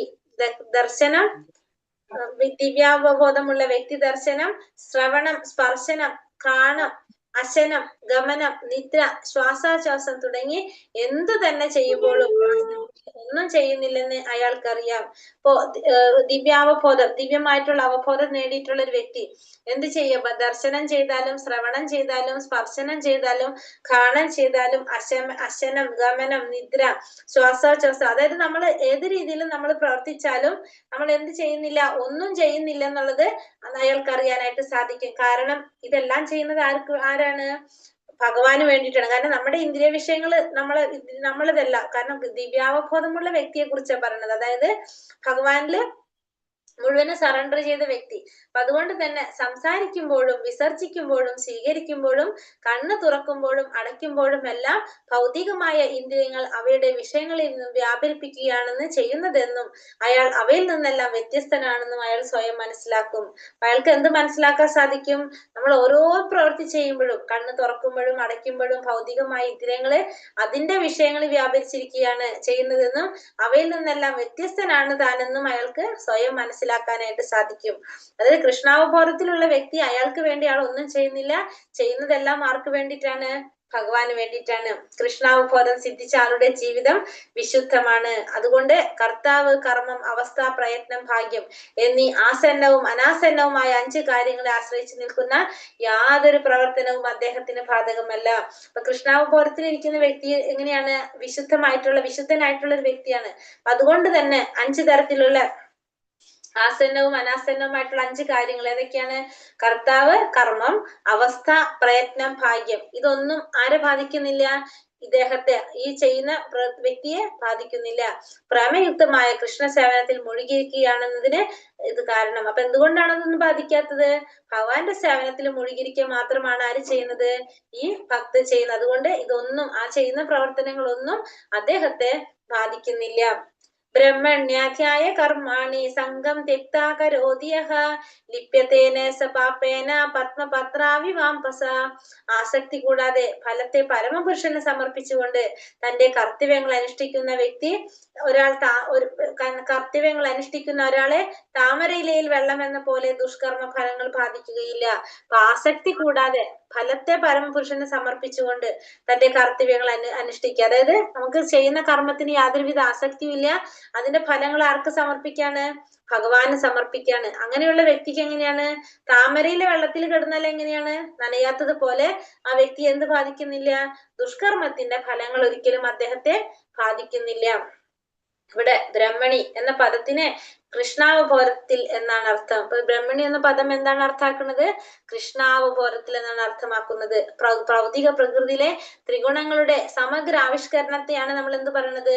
ഈ പ്രപഞ്ചം, അതിനെ നമ്മൾ പ്രധാന എന്ന് പറയാം. അപ്പൊ ഭൗതിക പ്രകൃതിയിലെ ത്രിഗുണങ്ങളുടെ സമഗ്ര ആവിഷ്കരണമായിട്ടുള്ള ഈ പ്രപഞ്ചത്തിന് നമുക്ക് എന്ത് പറയാം? പ്രധാന എന്ന് പറയാനായിട്ട് സാധിക്കും. പിന്നെ തന്റെ ശരീരം പോലും ഒരു പ്രത്യേക കാര്യനിർവഹണത്തിന് ഉതകാൻ വേണ്ടി ഭഗവാൻ സമ്മാനിച്ചതാകയാൽ കൃഷ്ണാവബോധത്തിൽ ഉൾപ്പെടുത്താം. എന്നാൽ അത് താമരയിലെ വെള്ളത്തിൽ കിടന്നാലും നനയാത്തതുപോലെ പാപമാലിന്യങ്ങൾ തീണ്ടാത്തതായി തന്നെ ഇരിക്കും. അപ്പൊ ശരീരം, നമുക്ക് ആ ശരീരം എന്തിനു വേണ്ടിയിട്ടാണ്? ഒരു പ്രത്യേക കാര്യം നിർവഹിക്കാൻ വേണ്ടിയിട്ട് ഭഗവാൻ സമ്മാനിച്ചതാണ്. അപ്പൊ നമുക്ക് ആ ശരീരത്തിനെ നമുക്ക് എന്തിൽ ഉൾപ്പെടുത്താം? കൃഷ്ണാവബോധത്തില് ഉൾപ്പെടുത്താനായിട്ട് സാധിക്കും. കായേന മനസാ ബുദ്ധ്യ കേവലൈരീന്ദ്രിയൈരപി യോഗിനാ കർമ്മ കുർവന്തി സംഘം ത്യക്താത്മശുദ്ധയെ. യോഗികൾ അനാസക്തനായി മനസ്സ്, ശരീരം, ബുദ്ധി എന്നിവ കൊണ്ടും ഇന്ദ്രിയങ്ങൾ കൊണ്ട് പോലും ആത്മശുദ്ധിക്ക് വേണ്ടി പ്രവർത്തനത്തിൽ ഏർപ്പെടുന്നു. അപ്പൊ യോഗികള് അനാസക്തരായിട്ട് എന്ത് ചെയ്തുകൊണ്ടിരിക്കും? ശരീരം കൊണ്ടും മനസ്സുകൊണ്ടും ബുദ്ധി കൊണ്ടും ഇന്ദ്രിയങ്ങൾ കൊണ്ട് പോലും അവരെന്ത് ചെയ്യും? ആ ആത്മശുദ്ധിക്ക് വേണ്ടിയിട്ട് പ്രവർത്തനത്തിൽ ഏർപ്പെട്ടുകൊണ്ടിരിക്കും. അപ്പൊ ആത്മശുദ്ധി കിട്ടാൻ വേണ്ടിയിട്ട് മനസ്സ്, ശരീരം, ബുദ്ധി, പിന്നെ ഇന്ദ്രിയങ്ങൾ, ആ ഇന്ദ്രിയങ്ങൾ കൊണ്ട് പോലും അവര് അതിനു വേണ്ടിയിട്ട് പ്രവർത്തിച്ചുകൊണ്ടേയിരിക്കും. ശരീരം കൊണ്ടോ മനോബുദ്ധികൾ കൊണ്ടോ വാക്കുകൊണ്ടോ കൃഷ്ണാവബോധത്തോടെ കൃഷ്ണ സേവനത്തിൽ വർത്തിക്കുന്നവർ ഭൗതിക ലോകത്തിൽ പ്രാപഞ്ചിക കൃത്യങ്ങളിൽ ഏർപ്പെട്ടിരുന്നാലും മുക്തന്മാർ തന്നെ. ഇപ്പൊ നമ്മൾ ശരീരം കൊണ്ടും മനസ്സുകൊണ്ടും ബുദ്ധി കൊണ്ടും വാക്കുകൊണ്ടും കൃഷ്ണാവബോധ സേവനത്തിൽ പ്രവർത്തിച്ചു കഴിഞ്ഞാല് ഭൗതിക ലോകത്തിലെ ഈ പ്രാപഞ്ചിക കൃത്യങ്ങളിൽ ഏർപ്പെട്ടിരുന്നാലും അവരെങ്ങനെയാണ്? മുക്തന്മാര് തന്നെയാണ്. അപ്പൊ അങ്ങനെ നമ്മള് ശരീരം കൊണ്ടും മനസ്സുകൊണ്ടും ബുദ്ധി കൊണ്ടും വാക്കുകൊണ്ടും കൃഷ്ണാവബോധ സേവനത്തിൽ ഏർപ്പെട്ടുകൊണ്ടിരിക്കുക. പിന്നെ അങ്ങനെയുള്ളവർക്ക് എന്താണ്? ഈ ഭൗതിക പ്രപഞ്ചത്തില് ഏതൊക്കെ പ്രവർത്തനങ്ങളിൽ ഏർപ്പെട്ടിരുന്നാലും അവരെന്ത് ബാധിക്കുന്നില്ല? അവര് മുക്തന്മാരായിരിക്കും എപ്പോഴും. അവര് ഈ ഫലങ്ങളൊന്നും ബാധിക്കില്ല, അവരെപ്പോഴും മുക്തന്മാരായിരിക്കുമെന്ന് ഭക്തിരസാമൃത സിന്ധു 1-2-187 പറയുന്നതാണത്. നമ്മള് ശരീരം, മനസ്സ്, വാക്ക്, ബുദ്ധി ഇതുകൊണ്ട് കൃഷ്ണാവബോധത്തോടെ സേവനത്തിൽ ഏർപ്പെട്ടുകൊണ്ടിരിക്കുകയാണെങ്കിൽ നമ്മൾ ഈ ഭൗതിക ലോകത്തില് നമ്മുടെ എന്ത് കൃത്യങ്ങളിൽ ഏർപ്പെട്ടിരുന്നാലും നമ്മൾ എങ്ങനെ തന്നെയായിരിക്കും? മുക്തന്മാര് തന്നെയായിരിക്കുമെന്ന് പറയുന്നു. ഇപ്പൊ സ്പീഡ് ഓക്കെ ആണോ? ഓക്കെ. യുക്ത കർമ്മഫലം ത്യക്ത ശാന്തിമാപ്നോതി നൈഷ്ടകീം അയുക്ത കാമകാരേണ ഫലേ സക്തോ നിബധ്യതേ. സ്ഥിരചിത്തനായ ഒരു ഭക്തൻ കർമ്മഫലങ്ങളെല്ലാം എനിക്ക് അർപ്പിക്കുന്നത് കൊണ്ട് സമ്പൂർണ്ണ സമാധാനം നേടുന്നു. എന്നാൽ ഈശ്വരനിൽ നിന്ന് വേർപെട്ട് നിൽക്കുന്നവൻ തന്റെ കർമ്മഫലങ്ങളിൽ അത്യാഗ്രഹിയാകയാൽ അതിൽപ്പെട്ട് വലയുന്നു. അപ്പൊ സ്ഥിരചിത്തനായിട്ടുള്ള ഒരു ഭക്തൻ, ആ ഭക്തൻ എന്താ ചെയ്യുന്നത്? കർമ്മത്തിന്റെ ഫലങ്ങളെല്ലാം ഭഗവാന് സമർപ്പിക്കുന്നത് കൊണ്ട് സമാധാനം നേടാനായിട്ട് ആർക്ക് സാധിക്കും? ആ ഭക്തന് സാധിക്കും. പക്ഷെ ഈശ്വരനിൽ നിന്ന് വേർപെട്ട് നിൽക്കുന്ന ഭക്തൻ, ആ വ്യക്തിയാണെങ്കിലോ കർമ്മത്തിന്റെ ഫലത്തിൽ ആസക്തനായിരിക്കും ആ വ്യക്തി. അതുകൊണ്ട് തന്നെ ആ വ്യക്തി എന്താണ്? അതുകൊണ്ട് അതിൽ പെട്ട് വലഞ്ഞുകൊണ്ടിരിക്കും. കാരണം ഫലം ആഗ്രഹിക്കുന്നത് കൊണ്ട് അത് കിട്ടാണ്ടാവുമ്പോ ഓട്ടോമാറ്റിക്കലി എന്തുണ്ടാവും? നമുക്ക് ടെൻഷനും ദേഷ്യമൊക്കെ വരില്ല. അപ്പൊ അതുകൊണ്ട് അതിൽപ്പെട്ട് വലഞ്ഞുകൊണ്ടിരിക്കും. കൃഷ്ണനിനൊഴികെ മറ്റൊന്നിനും നിലനിൽപ്പില്ല എന്ന സാക്ഷാത്കാരമാണ് ശാന്തിയുടെയും നിർഭയതയുടെയും തലം. ഇതാണ് കൃഷ്ണാവബോധത്തിന്റെ രഹസ്യം. അപ്പൊ ഭഗവാൻ ഒഴികെ മറ്റൊന്നിനും എന്തില്ല? നിലനിൽപ്പില്ല. ഭഗവാൻ ശാശ്വതനായിട്ടുള്ളത് ആരാണ്? ഭഗവാൻ മാത്രമാണ് എന്ന സാക്ഷാത്കാരമാണ് ശാന്തിയുടെയും നിർഭയതയുടെയും തലം. ഇതാണ് കൃഷ്ണാവബോധത്തിന്റെ രഹസ്യം എന്ന് പറയുന്നത്. എന്ത് മനസ്സിലാക്കാം? ഭഗവാൻ ഒഴികെ വേറെ ഒന്നിനും നിലനിൽപ്പില്ല എന്ന സാക്ഷാത്കാരമാണ് ശാന്തിയുടെയും നിർഭയതയുടെയും തലം. ഇതാണ് കൃഷ്ണാവബോധത്തിന്റെ രഹസ്യം എന്ന് പറയുന്നത്. രണ്ടാമത്തെ വിഭാഗം എങ്ങനെ ചെയ്യണം നമ്മൾ കണ്ടു. ഇനി നമ്മൾ 3 കർത്താവിനെ കുറിച്ച് അറിയുന്നതാണ്. അതൊക്കെയാണ് ജീവാത്മാവും ഭൗതിക പ്രകൃതിയും പരമാത്മാവും. അതാണ് 3 കർത്താവ്. ഒന്നാമത്തെ ജീവാത്മാവിനെ കുറിച്ച് പറയാണ്. സർവ കർമാണി മനസാ സംനയസ്യാസ്തെ സുഖം വശി നവദ്വാരേ പുരേ ദേഹി നൈവ കുർവന്ന കാരയൻ. ശരീരസ്ഥനായ ആത്മാവ് തന്റെ പ്രകൃതത്തെ നിയന്ത്രിച്ച് സർവകർമ്മങ്ങളെയും മനസ്സാ പരിത്യജിച്ചുകൊണ്ട് 9 വാതിലുകളുള്ള പുരത്തിൽ ഭൗതിക ശരീരത്തിൽ സുഖമായി വാഴുന്നു. ഒന്നും ചെയ്യുന്നുമില്ല, ചെയ്യിക്കുന്നതുമില്ല. അപ്പൊ ശരീരസ്ഥനായ ആത്മാവ് എന്ത് ചെയ്യും? തന്റെ പ്രകൃതത്തെ നിയന്ത്രിച്ചുകൊണ്ട് സർവകർമ്മങ്ങളും മനസ്സാ പരിത്യജിച്ചുകൊണ്ട് എന്ത് ചെയ്യും? 9 വാതിലുകളുള്ള പുരത്തില്, അതായത് ഭൗതിക ശരീരത്തിനാണ് പറയുന്നത് അല്ലെ, ഭൗതിക ശരീരത്തില് സുഖമായിട്ട് വാഴും. ഒന്നും ചെയ്യുന്നുമില്ല, ചെയ്യിക്കുന്നില്ല. ഏതാണ് ആ 9 വാതിലുകൾ? ഏതൊക്കെയാണ്? 2 കണ്ണ്, സാധാരങ്ങൾ, 2 ചെവികൾ, വായ്, ഗുദം, ഉൽപാദനേന്ദ്രിയ. അതാണ് 9 വാതിലുകള്. കണ്ണ്, നാസോദ്ധാരങ്ങള്, 2 ചെവി, വായ്, ഗുദം, ഉൽപാദനേന്ദ്രിയ. ഈ ബദ്ധാവസ്ഥയിൽ ജീവൻ താനും ശരീരവും ഒന്നാണെന്ന് കരുതും. അപ്പൊ ബന്ധനത്തിൽ ഇരിക്കുമ്പോ ജീവാത്മാവ് എന്ത് കരുതും? താനും ശരീരവും ഒന്നാണെന്ന് കരുതും. എന്നാൽ ഭഗവാനിലേക്ക് അടുക്കുമ്പോ എന്ത് സംഭവിക്കും? ശരീരസ്ഥനായിരിക്കുന്നിടത്തോളം ഭഗവാനോട് സ്വാതന്ത്ര്യം നേടാനായിട്ട് സാധിക്കും. അതായത് തന്നിലുള്ള ഭഗവാനോട് താതാത്മ്യം പ്രാപിക്കാൻ കഴിഞ്ഞാൽ ശരീരസ്ഥനായിരിക്കുമ്പോൾ തന്നെ ഭഗവാനോട് സ്വാതന്ത്ര്യം നേടാനായിട്ട് ആർക്ക് സാധിക്കും? ആ ജീവാത്മാവിന് സാധിക്കും. ഭഗവാനോട് അടുക്കുമ്പോ മനസ്സിലാക്കാൻ സാധിക്കും. രണ്ടാമത്തത് ഭൗതിക പ്രകൃതി. ഭൗതിക പ്രകൃതി ന കർത്തൃത്വം ന കർമാണി ലോകസ്യ സൃജതി പ്രഭുഃ ന കർമ്മ ഫല സംയോഗം സ്വഭാവസ്തു പ്രവർത്തതേ. ശരീരസ്ഥനായ ആത്മാവ് താൻ ശരീരമാകുന്ന പുരത്തിന്റെ ഉടമസ്ഥൻ കർമ്മങ്ങൾ ഉണ്ടാക്കുന്നില്ല, കർമ്മം ചെയ്യാൻ പ്രേരിപ്പിക്കുന്നില്ല, കർമ്മഫലങ്ങൾ ഉണ്ടാക്കുന്നില്ല. പ്രകൃതിയിലെ ത്രിഗുണങ്ങളാണ് ഇതിനെല്ലാം കാരണം. ഭൗതിക പ്രകൃതിയുടെ ത്രിഗുണങ്ങളാണ് ഇത്തരത്തിലുള്ള എല്ലാ പ്രവർത്തികൾക്കും കാരണം. അതല്ലാതെ ആരല്ല?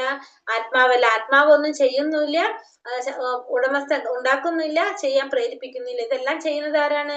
ഭൗതിക പ്രകൃതിയുടെ ത്രിഗുണങ്ങളാണ് ഇതിനെല്ലാം കാരണം. ഈ പ്രപഞ്ചത്തിന്റെ മധ്യത്തിൽ തന്നെ ഇട്ടു പിന്താടുന്ന തിരമാലകളെ നിയന്ത്രിക്കാൻ കഴിവില്ലാതെ നിലനിൽപ്പിനായി പാടുപെടുകയാണ് ജീവാത്മാവ്. ജീവാത്മാവ് എങ്ങനെയാണ്? ഈ പ്രപഞ്ച സമുദ്രം, ഈ പ്രപഞ്ചത്തിന്റെ സമുദ്രത്തിന്റെ മധ്യത്തില് എങ്ങനെയാണ് തിരമാലകൾ കാരണം കൊണ്ട് നിയന്ത്രിക്കാൻ കഴിവില്ലാതെ നിലനിൽപ്പിനായിട്ട് പാടുപെടുകയാണ് ആര്? ആ ജീവാത്മാവ്. അപ്പൊ നമുക്ക് എന്ത് സാധിക്കുക? കൃഷ്ണാവബോധം കൊണ്ട് ആ കടലിൽ നിന്ന് രക്ഷ നേടുക. അത് മാത്രമേ പ്രശ്നത്തിന് പരിഹാരമുള്ളൂ. നമുക്ക് ആ കടലിൽ നിന്ന് രക്ഷപ്പെടണമെങ്കിൽ നമുക്ക് എന്ത് വേണം? കൃഷ്ണാവബോധം പ്രാക്ടീസ് ചെയ്യാം. അത് മാത്രമേ നമുക്കൊരു പരിഹാരമായിട്ട് പറയാനുള്ളൂ, അതിൽ നിന്ന് രക്ഷപ്പെടാൻ വേണ്ടിയിട്ട്. മൂന്നാമത്തതാണ് പരമാത്മാവ്. നാദത്തെ കസ്യചിത് ചാപം നാദത്തെ കസ്യചിത് പാപം ന ചൈവ സുകൃതിം വിഭുഃ അജ്ഞാനേനാവൃതം ജ്ഞാനം തേന മുഹ്യന്തി ജന്തവഃ. സർവേശ്വരൻ ആരുടെയും പുണ്യപാപങ്ങളെ സ്വീകരിക്കുന്നില്ല. യഥാർത്ഥ ജ്ഞാനത്തെ മൂടിയിരിക്കുന്ന അജ്ഞാനം കാരണമാണ് ജീവജാലങ്ങൾ വ്യാമോഹിതരാകുന്നത്. അപ്പൊ ഭഗവാൻ എന്ത് ചെയ്യുന്നില്ല? ആരുടെയും പുണ്യവും പാപവും ഫലം സ്വീകരിക്കുന്നില്ല. പക്ഷെ ഇവിടെ എന്താ സംഭവിക്കുന്നത്? യഥാർത്ഥ ജ്ഞാനത്തെ മൂടിയിരിക്കുന്ന അജ്ഞാനം കാരണമാണ് ജീവാത്മാക്കൾ മോഹിതരായിരിക്കുന്നത്. കൊണ്ടാണ് യഥാർത്ഥ ജ്ഞാനത്തെ മൂടി വെച്ചിരിക്കുകയാണ് അവിടെ. ആ യഥാർത്ഥ ജ്ഞാനത്തെ അജ്ഞാനം കൊണ്ട്, അജ്ഞാനം കാരണം മൂടി വെച്ചിരിക്കുമ്പോൾ നമുക്ക് എന്താണ്? അജ്ഞാനാണ് കാരണമാകുന്നത്. ആ അജ്ഞാനം കൊണ്ട് ജീവാജാലങ്ങൾ എന്ത് വരും? വ്യാമോഹിതരാകും. ഇവിടെ ഭഗവാൻ ആരുടെയും പുണ്യപാപ ഫലങ്ങളൊന്നും സ്വീകരിക്കുന്നില്ല. പക്ഷെ യഥാർത്ഥ ജ്ഞാനത്തെ ആവരണം ചെയ്തിരിക്കുന്നത് കൊണ്ട്, മൂടിയിരിക്കുന്നത് കൊണ്ട് അജ്ഞാനം ആണ് നമ്മളെ കൊണ്ട് ചെയ്യുന്നത്. ഈ ജീവജാലങ്ങളെല്ലാം വ്യാമോഹിതരാകുത്തിയിരുന്നത് എന്തുകൊണ്ടാണ്? അജ്ഞാനം കൊണ്ടാണത് സംഭവിക്കുന്നത്. സമീപത്തിരുന്നു കൊണ്ട് ഒരു പുഷ്പത്തിന്റെ മണം അറിയാൻ കഴിയുന്നത് പോലെ ജീവാത്മാവിന്റെ സന്തത സഹചാരിയായിട്ടുള്ള പരമാത്മാവിനെ അവന്റെ എല്ലാ അഭിലാഷങ്ങളും അറിയാൻ സാധിക്കും. അപ്പൊ അടുത്ത് നമുക്കൊരു പൂവിന്റെ മണം നമുക്കറിയാൻ സാധിക്കും അടുത്ത് പോയിട്ടുണ്ടെങ്കിൽ. അതേപോലെ തന്നെ ജീവാത്മാവിന്റെ സന്തത സഹചാരിയാണ് ആര്? പരമാത്മാവ്. അതുകൊണ്ട് ജീവാത്മാവിന്റെ എല്ലാ കാര്യങ്ങളും ആർക്കറിയാൻ സാധിക്കും? പരമാത്മാവിനെ അറിയാനായിട്ട് സാധിക്കും. ജ്ഞാനേന തു തദജ്ഞാനം യേഷാം നാശിതമാത്മനഃ തേഷാം ആദിത്യവജ്ഞാനം പ്രകാശയതി തത്പരം. അജ്ഞാനത്തെ നശിപ്പിക്കുന്ന ജ്ഞാനം കൊണ്ട് ഒരാൾ പ്രകാശിതനാകുമ്പോൾ പകൽ സമയത്ത് സൂര്യനെല്ലാം പ്രകാശിപ്പിക്കുന്നത് പോലെ അയാളുടെ ജ്ഞാനം എല്ലാം വെളിപ്പെടുത്തുകയും ചെയ്യും. അപ്പൊ എപ്രകാരമാണോ നമുക്ക് അജ്ഞാനത്തെ നശിപ്പിക്കുന്ന ജ്ഞാനം കൊണ്ട് ഒരാൾ പ്രകാശിതനാകുമ്പോൾ നമ്മൾ എന്ത് ചെയ്യാ? നമ്മുടെ ഉള്ളിലെ അന്ധകാരത്തെ മാറ്റിയിട്ട് അവിടെ ജ്ഞാനം വെക്കുക. അപ്പൊ നമ്മൾ എന്താണ്? പ്രകാശമാവും. അതേപോലെ തന്നെ എപ്രകാരമാണ് സൂര്യൻ എല്ലാം പ്രകാശിപ്പിക്കുന്നത്, പകൽ സമയത്ത് സൂര്യൻ എല്ലാം പ്രകാശിപ്പിക്കുന്നത് പോലെ അയാളുടെ ജ്ഞാനം എല്ലാം വെളിപ്പെടുത്തുകയും ചെയ്യും. അപ്പൊ അയാളുടെ ജ്ഞാനം എന്ത് ചെയ്യും? എല്ലാം വെളിപ്പെടുത്തി തരും. പ്രകാരമാണ് പകൽ സമയത്ത് സൂര്യൻ എല്ലാം പ്രകാശിപ്പിക്കുന്നത്. അതുപോലെ തന്നെ സാധിക്കും, അജ്ഞാനത്തെ നശിപ്പിച്ചു കഴിഞ്ഞാൽ ആ ജ്ഞാനം കൊണ്ട് അയാൾക്കും എല്ലാം പ്രകാശിപ്പിക്കാനായിട്ട് സാധിക്കും. അങ്ങനെ അയാളെ അജ്ഞാനം കാരണം ഒരാൾക്ക് എന്ത് സാധിക്കും? എല്ലാതും വെളിപ്പെടുത്താനായിട്ട് സാധിക്കും. എല്ലാം വെളിപ്പെടുത്തുകയും ചെയ്യും.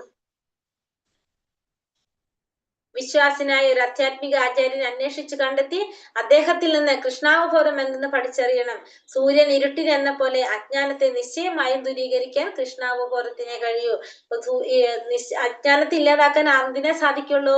കൃഷ്ണാവബോധത്തിനെ കഴിയുന്നുള്ളൂ. ഇവിടെ ജീവാത്മാവും പരമാത്മാവും തമ്മിലുള്ള സാമ്യം വ്യത്യാസമാണ് കൊടുത്തിരിക്കുന്നത്. രണ്ടും എങ്ങനെയാണ്? ശാശ്വതമായിട്ടുള്ളതാണ്. പിന്നെ ആനന്ദമയനാണ് ജീവാത്മാവും പരമാത്മാവും. എന്നാൽ ജീവാത്മാവ് എങ്ങനെയാണ്?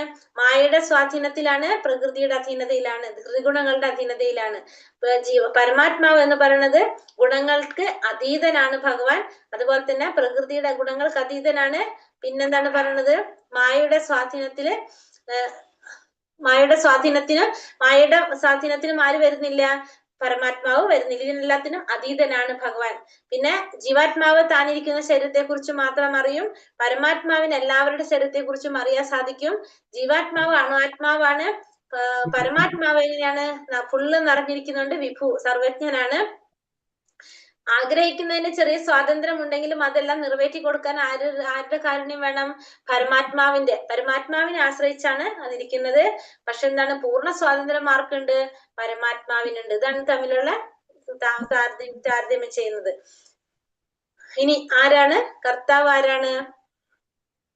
പരമാത്മാവ് ഇനി പറയുന്നവയെ അടിസ്ഥാനമാക്കി സ്ഥിരീകരിക്കുകയും അനുമതി നൽകുകയും ചെയ്യുന്നു. ഈ ആഗ്രഹം സഫലമാകാൻ ഈ ജീവാത്മാവിന് അർഹനാണോ? അപ്പൊ ജീവാത്മാവ് ആഗ്രഹിക്കുമ്പോൾ ആ ആഗ്രഹങ്ങള് അടിസ്ഥാനം നോക്കും. നമ്മളൊരു കാര്യം നമ്മൾ ആഗ്രഹിക്കുമ്പോൾ എങ്ങനെയാണ് ചെയ്യുന്നത്? നമുക്കത് കിട്ടുന്നതിന്റെ ഒരു ഓർഡർ പറയുന്നത്, ആദ്യം നമ്മളൊരു കാര്യം ആഗ്രഹിക്കുമ്പോൾ നമുക്ക് ആഗ്രഹിക്കാനുള്ള അടിസ്ഥാനം ഉണ്ടോ, നമുക്കത് സഫലമാക്കാനുള്ള യോഗ്യത നമുക്കുണ്ടോ എന്ന് ആര് നോക്കും?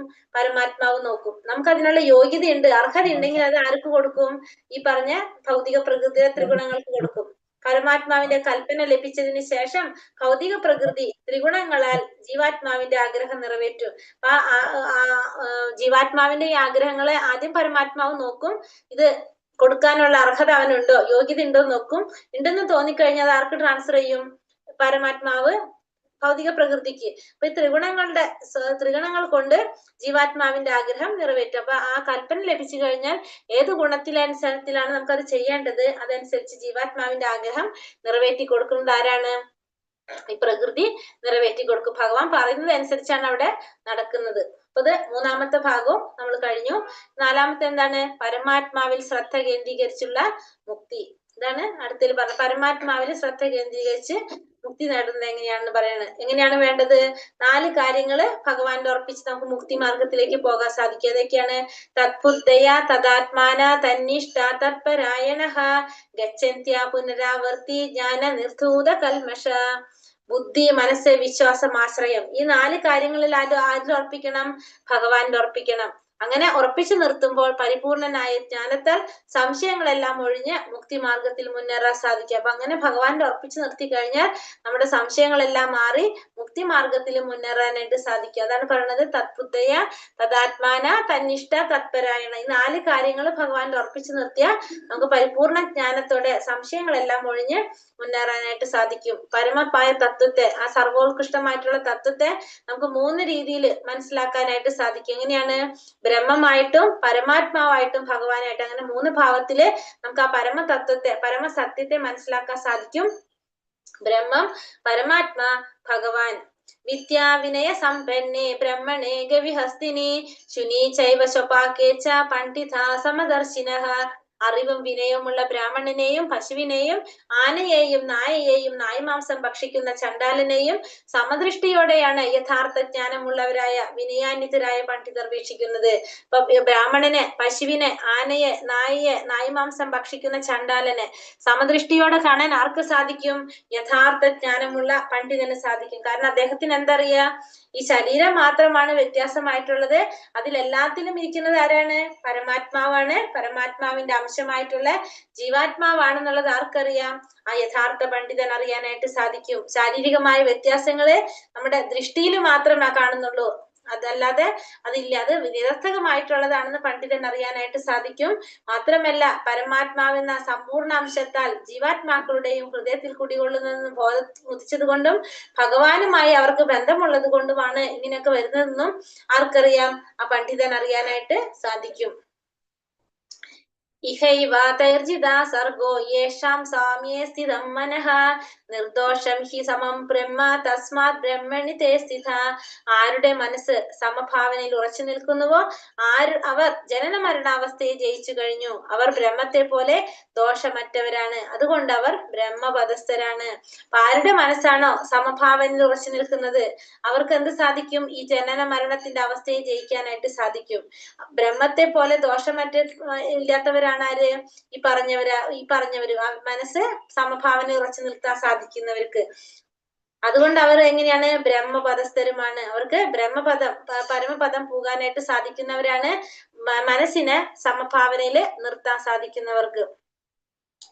നാപ്രഹൃഷ്യേത് പ്രിയം പ്രാപ്യ നോതി ചേത് പ്രാപ്യ ചാപ്രിയം സ്ഥിരബുദ്ധീര സമ്മൂഢോ ബ്രഹ്മവിദ് ബ്രഹ്മണി സ്ഥിതഃ. ആനന്ദത്തിൽ ആഹ്ലാദിക്കുകയോ ആനന്ദകരമല്ലാത്തവയിൽ ദുഃഖാവിഷ്ടനാകുകയോ ചെയ്യാതെ സ്ഥിരബുദ്ധിയോടെ അസംഭ്രാന്തനായി ദൈവജ്ഞാനിയായി ജീവിക്കുന്നവൻ ഭൗതികത്തിന് അതീതനാണ്. അപ്പൊ എങ്ങനെയുള്ള വ്യക്തിയാണ് ഭൗതികത്തിന് അതീതനായിട്ടുള്ളത്? ആനന്ദം വരുമ്പോ ആനന്ദത്തില് അധികം ആഹ്ലാദിക്കുന്നില്ല, ദുഃഖം വരുമ്പോ അധികം ദുഃഖിക്കുന്നില്ല. പിന്നെ എങ്ങനെയാണ്? സ്ഥിരബുദ്ധിയോടെ അസംഭ്രാന്തനായിട്ട് ദൈവശാസ്ത്ര ജ്ഞാനിയായിട്ട് ജീവിക്കുന്നവനാണ് ആര്? ഭൗതികത്തിന് അതീതനായ വ്യക്തി. അങ്ങനെയുള്ള വ്യക്തി ഭൗതികത്തിന് അതീതനാണ്. അതായത് ഭൗതികമായിട്ടുള്ള കാര്യങ്ങൾക്കൊന്നിനും ആ വ്യക്തിക്ക് ഇതില്ല. അതിന്റെ അപ്പുറത്തേക്ക് ഭൗതികങ്ങൾക്ക് അതീതനായി കഴിഞ്ഞാൽ എന്തായിട്ട് മാറും? ആത്മീയമായിട്ട് മാറും. അങ്ങനെയുള്ള വ്യക്തിയാണ് ഭൗതികത്തിന് അതീതനായത്. ആനന്ദം വരുമ്പോ അധികം ആനന്ദിക്കുന്നില്ല, ദുഃഖം വരുമ്പോ ദുഃഖിക്കുന്നില്ല. ആത്മസാക്ഷാത്കാരം സിദ്ധിച്ച മനുഷ്യന്റെ മുഖ്യ ലക്ഷണം ശരീരവും താനും ഒന്നാണെന്ന മുഖ്യാവബോധം അയാൾക്കുണ്ടാവില്ല എന്നുള്ളതാണ്. അപ്പൊ ആത്മസാക്ഷാത്കാരം ലഭിച്ച ആ വ്യക്തിക്ക് എന്ത് മനസ്സിലാകും? ശരീരവും താനും ഒന്നാണെന്നുള്ളൊരു മിഥ്യയായിട്ടുള്ള ബോധം അയാൾക്ക് ഉണ്ടാവില്ല. അയാൾക്ക് അറിയാം രണ്ടും രണ്ട് തന്നെയാണ്. അതുകൊണ്ട് ഏതെങ്കിലും ഒരു നേട്ടത്തിൽ അദ്ദേഹം അതിമറന്ന് ആഹ്ലാദിക്കുന്നില്ല. ശാരീരികമായി തനിക്ക് ബന്ധപ്പെട്ടതാണെങ്കിൽ നഷ്ടമായാൽ ദുഃഖിക്കുന്നുമില്ല. മാനസികമായ ദാർഢ്യമാണ് സ്ഥിരബുദ്ധി അല്ലെങ്കിൽ സ്വബുദ്ധി എന്ന് പറയുന്നത്. അപ്പൊ നഷ്ടം വന്നു കഴിഞ്ഞാൽ ദുഃഖിക്കുന്നുമില്ല, ലാഭം വന്നു കഴിഞ്ഞാൽ സന്തോഷിക്കുന്നില്ല. കാരണം എന്താണ്? അദ്ദേഹത്തിന് അറിയാം ശാരീരികമായിട്ട് തനിക്ക് ബന്ധപ്പെട്ടതെങ്കിലും ഇത് എന്തല്ലേ ശാരീരികമായിട്ടുള്ള ബന്ധം കൊണ്ടുണ്ടാവണാണ് ഈ നഷ്ടവും എന്താണ് സുഖമൊക്കെ. അന്ന് ആർക്കറിയാം? ഈ സ്ഥിരബുദ്ധിയുള്ള സ്വബുദ്ധിയുള്ള മനുഷ്യന് അറിയാനായിട്ട് സാധിക്കും. ബാഹ്യസ്പർശേഷു സക്താത്മാ വിദ്ദതാത്മ്യനി ചേത്സുഖം സാ ബ്രഹ്മയോഗയുക്താത്മാ സുഖമക്ഷയമശ്നുതേ. മുക്തനായ ഒരാൾക്ക് ഭൗതികമായ ഇന്ദ്രിയ സുഖങ്ങളിൽ ആസക്തി ഉണ്ടാവില്ല. അയാൾ സമാധി പൂണ്ട് ആത്മാവിൽ തന്നെ എപ്പോഴും ആനന്ദം അനുഭവിക്കുന്നു. പരമതത്വത്തിൽ ഏകാഗ്രമായി മനസ്സുന്നത് കൊണ്ട് ആത്മസാക്ഷാത്കാരം ലഭിച്ച വ്യക്തി അളവറ്റ ആനന്ദം അനുഭവിക്കുന്നു. അപ്പൊ മുക്തനായിട്ടുള്ള ഒരാൾക്ക് ഭൗതികമായ ഇന്ദ്രിയ സുഖങ്ങളില് എന്തുണ്ടാവില്ല? ആസക്തി ഉണ്ടാവില്ല. മുക്തനായിട്ടുള്ള ഒരു വ്യക്തിക്ക് അയാൾ എങ്ങനെയായിരിക്കും? സമാധി പൂണ്ട് എപ്പോഴും എവിടെ തന്നെ നിലനിൽക്കും? ആത്മാവിൽ തന്നെ നിന്ന് ആനന്ദം അനുഭവിക്കുന്നതായിരിക്കും ആര്? മുക്തനായിട്ടുള്ള ഒരു വ്യക്തി. പരമതത്വത്തിൽ ഏകാഗ്രമായി മനസ്സുന്നത് കൊണ്ട് ആത്മസാക്ഷാത്കാരം ലഭിച്ച വ്യക്തി അളവറ്റ ആനന്ദം അനുഭവിക്കും. അപ്പൊ പരമമായ സത്യത്തില് ഏകാഗ്രമായിട്ട് മനസ്സുന്നത് കൊണ്ട് അയാൾക്ക് എന്ത് സാധിക്കും? ആനന്ദം അനുഭവിക്കാനായിട്ട് ആ വ്യക്തിക്ക് സാധിക്കും. അയാൾ എപ്പോഴും ആനന്ദം അനുഭവിച്ചുകൊണ്ടിരിക്കുന്ന വ്യക്തിയായിരിക്കും. കൃഷ്ണാവബോധം സിദ്ധിച്ച ആള് മുക്താത്മാവാകിയാൽ ഏത് വിധത്തിലുള്ള വിഷയസുഖങ്ങളിലും അനാസക്തനായിരിക്കും. അപ്പൊ കൃഷ്ണാവബോധം സിദ്ധിച്ച ഒരു വ്യക്തി മുക്താത്മാവായതുകൊണ്ട് തന്നെ എല്ലാ വിധത്തിലുള്ള വിഷയങ്ങളിലും എങ്ങനെയായിരിക്കും? അനാസക്തനായിരിക്കും കൃഷ്ണാവബോധം സിദ്ധിച്ച വ്യക്തി. യേഹി സംസ്പർശജാ ഭോഗ ദുഃഖയോനേയ ഏവത്തെ ആദ്യന്തവന്ത കൗന്ദേയ നാതേ ശൂരമതേ ബുധഃ. ബുദ്ധിമാൻ ഭൗതിക ഇന്ദ്രിയങ്ങളുമായുള്ള ബന്ധം മൂലമുണ്ടാകുന്ന ദുഃഖങ്ങളിൽ പങ്കുകൊള്ളാറില്ല. അല്ലയോ കുന്തിപുത്ര, ഭൗതിക സുഖങ്ങൾക്ക് ആദിയും അവസാനവും ഉള്ളത് കൊണ്ട് അവയിൽ ഒരിക്കലും ബുദ്ധിമാന്മാർ സന്തോഷം കൊള്ളുന്നില്ല. നമുക്കിത് പഠിച്ചിട്ടുള്ളതാണ് അല്ലെ? ഈ ഒരു പിക്ചറുകൾ നമ്മൾ വെച്ച് പറഞ്ഞിട്ടുണ്ട്. ഭൗതികമായ ഇന്ദ്രിയങ്ങൾ കൊണ്ട് ഒരിക്കലും ആര് ദുഃഖത്തിലും പങ്കുകൊള്ളാറില്ല ബുദ്ധിമാന്മാര്. കാരണം സുഖത്തിനും ദുഃഖത്തിനും എന്തുണ്ട്? ആദ്യം അവസാനം ഉണ്ടെന്ന് അറിയുന്നത് കൊണ്ട് തന്നെ ഒരിക്കലും ബുദ്ധിമാന്മാർ അതില് സന്തോഷം കൊള്ളാനും പോകുന്നില്ല, ദുഃഖിക്കാനും പോകുന്നില്ല. അപ്പൊ നമ്മുടെ ഭൗതികമായ ഇന്ദ്രിയങ്ങൾക്ക് പലതരത്തിലുള്ള ദുഃഖങ്ങൾ ഉണ്ടാകാം. നമ്മള് ഇപ്പൊ ഈ അമ്പാറ്റ നമ്മൾ പറഞ്ഞു, വെളിച്ചത്തിലേക്ക് പോകുമ്പോൾ അതിന് അപകടം സംഭവിക്കുന്നത്. മാനിന്റെ നമ്മൾ കണ്ടു. മാനിനെ നമ്മൾ എന്താണ്? ഓടക്കുഴലിന്റെ നാദം കേട്ടിട്ട് അതിന് വരുന്നത്. ഇതൊക്കെ നമ്മുടെ ഇന്ദ്രിയങ്ങൾ കൊണ്ടുണ്ടാകുന്നതാണ്. മത്സ്യത്തിനെ കഴിക്കുന്നതിനെ കുറിച്ച് നമ്മൾ പറഞ്ഞു. പിന്നെ ആന കുഴിൽ വീഴുന്നത്, ഇങ്ങനെ അപകടം സംഭവിക്കുന്ന വണ്ട്, ഇതൊക്കെ പറഞ്ഞു നമ്മൾ. അതായത് മൂക്കിന്റെ, അതായത് എന്തിനാണത്? ഗന്ധം നോക്കി പോകുന്നത്. അപ്പൊ ഇത്തരത്തില് നമ്മുടെ ഇന്ദ്രിയമായിട്ടുള്ള ആകർഷണം കൊണ്ടാണ് ഇവിടെ എന്തൊക്കെ സംഭവിക്കുന്നത്? ദുഃഖം സംഭവിക്കുന്നത്. അപ്പൊ ബുദ്ധിമാന്മാരാണെങ്കിൽ എന്താണ്? ദുഃഖം വന്നാലും സന്തോഷം വന്നാലും അതില് പങ്കുകൊള്ളുന്നില്ല. ബുദ്ധിമാന്മാർ അതൊന്നും കൈക്കൊള്ളുന്നില്ല. പക്ഷെ ഇവിടെ ഇന്ദ്രിയ സുഖങ്ങൾക്ക് നമ്മൾ പോകുമ്പോൾ നമുക്ക് എന്തുണ്ടാവും? ഇന്ദ്രിയ വിഷയങ്ങളിൽ ആസക്തി ഉണ്ടാവുമ്പോ നമുക്കതില് ദുഃഖങ്ങൾ അനുഭവിക്കേണ്ടതായിട്ട് വരും. യോഗികൾ പരമസത്യത്തിൽ നിന്ന് അനന്തവും ഇന്ദ്രിയങ്ങൾക്ക് അതീതവുമായ ആനന്ദം അനുഭവിക്കുന്നു. അതുകൊണ്ട് ഭഗവാൻ ആ പരമസത്യത്തിന് രാമൻ എന്ന് പേർ പറയുന്നെന്ന് പത്മപുരാണത്തിൽ പറയുന്നു. യോഗികള് പരമസത്യത്തിൽ നിന്ന് അനന്തവും ഇന്ദ്രിയങ്ങൾക്ക് അതീതവുമായിട്ടുള്ള ആനന്ദം അനുഭവിക്കാൻ ആർക്ക് സാധിക്കും? യോഗികൾക്ക് സാധിക്കും. അതുകൊണ്ടാണ് ഭഗവാൻ എന്ന വാക്കിന് പരമസത്യത്തിന് എന്ന് പറയുന്നത്, പരമസത്യത്തിന് രാമൻ, ഭഗവാൻ എന്ന ആ പരമസത്യത്തെ നമുക്ക് എന്തും പറയാം? രാമൻ എന്നും പറയുന്നത് പത്മപുരാണം പറയുന്നു. അപ്പൊ അനന്തവും ഇന്ദ്രിയങ്ങൾക്ക് അതീതവുമായിട്ടുള്ള ആനന്ദം, എല്ലാവർക്കും ആനന്ദം അനുഭവിക്കാൻ സാധിക്കുന്നത് കൊണ്ടാണ് ഭഗവാൻ എന്ന പരമസത്യത്തിന് എന്തുകൂടി പറയുന്നത്? രാമൻ എന്ന പേരും പറയുന്നത്. പത്മപുരാണത്തിൽ പറയുന്നതാണത്. ശക്നോതിഹൈവ യസ്യോഢും പ്രാക്ശരീരാവിമോക്ഷണാത് കാമക്രോധാത് ഭവം വേഗം സായുക്ത സാസുഖീ നരഃ. ഈ ശരീരം ത്യജിക്കുന്നതിന് മുമ്പ് ഭൗതികമായ ഇന്ദ്രിയങ്ങളുടെ ത്വരയെ ചെറുക്കാനും കാമക്രോധങ്ങൾ നിയന്ത്രിക്കാനും സാധിക്കുന്ന ആൾ നല്ല നിലയിൽ വർത്തിക്കുന്നു. അയാൾ ഈ ലോകത്തിൽ സന്തോഷവാനാണ്. അപ്പൊ ഭൗതിക ശരീരം ത്യജിക്കുന്നതിന് മുമ്പ് ഇവിടെ എന്താ പറയണത്? ഭൗതികമായിട്ടുള്ള ഈ ഇന്ദ്രിയങ്ങളുടെ ത്വരയെ നിയന്ത്രിക്കാനും ചെറുക്കാനും കാമക്രോധങ്ങളെ നിയന്ത്രിക്കാനും ഒക്കെ സാധിക്കുന്ന വ്യക്തി നല്ല സ്ഥിതിയിൽ വർത്തിക്കുന്ന ആളാണ്. അയാൾ ഈ ലോകത്തിൽ സന്തോഷവാനായിരിക്കും. അപ്പൊ നമ്മൾ ഈ ശരീരം ത്യജിക്കുന്നതിന് മുമ്പ് നമുക്ക് എന്ത് സാധിക്കണം?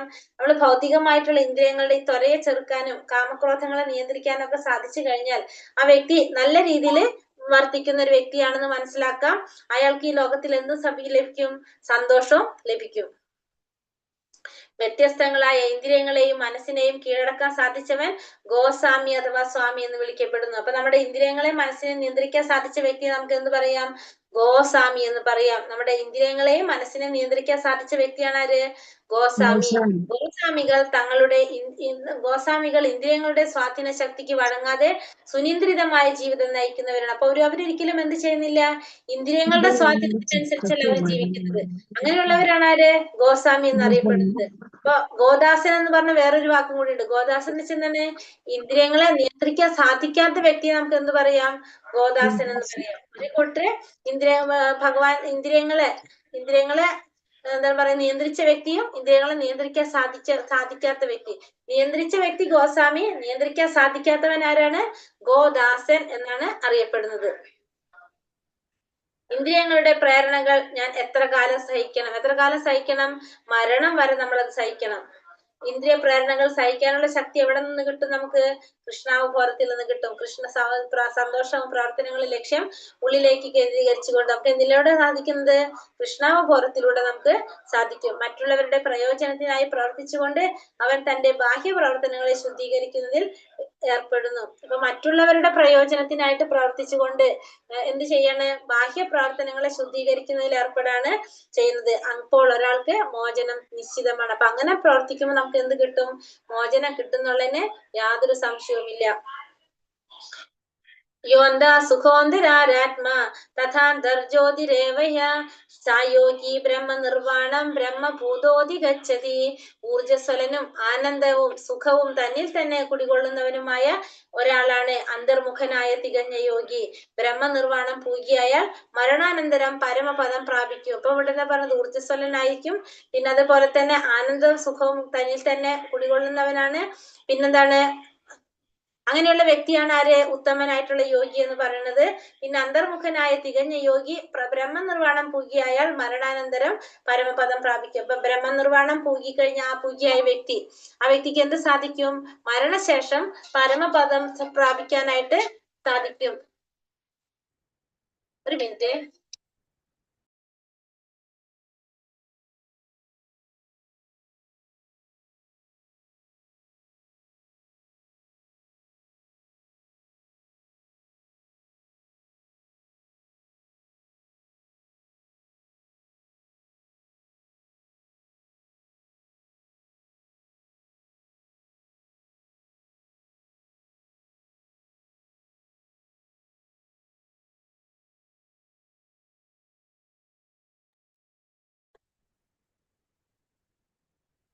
ഊർജസ്വലനും ആനന്ദവും സുഖവും തന്നിൽ തന്നെ കുടികൊള്ളുന്നവനായിട്ടുള്ള ഒരാളാണ് ആര്?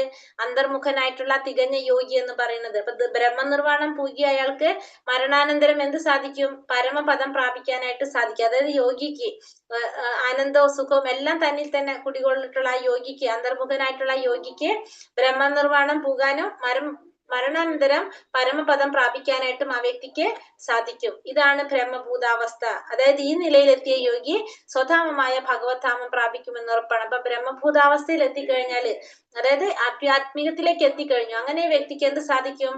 ഭഗവാന്റെ ധാമം പ്രാപിക്കാനായിട്ട് സാധിക്കുമെന്ന് ഉറപ്പാണ്.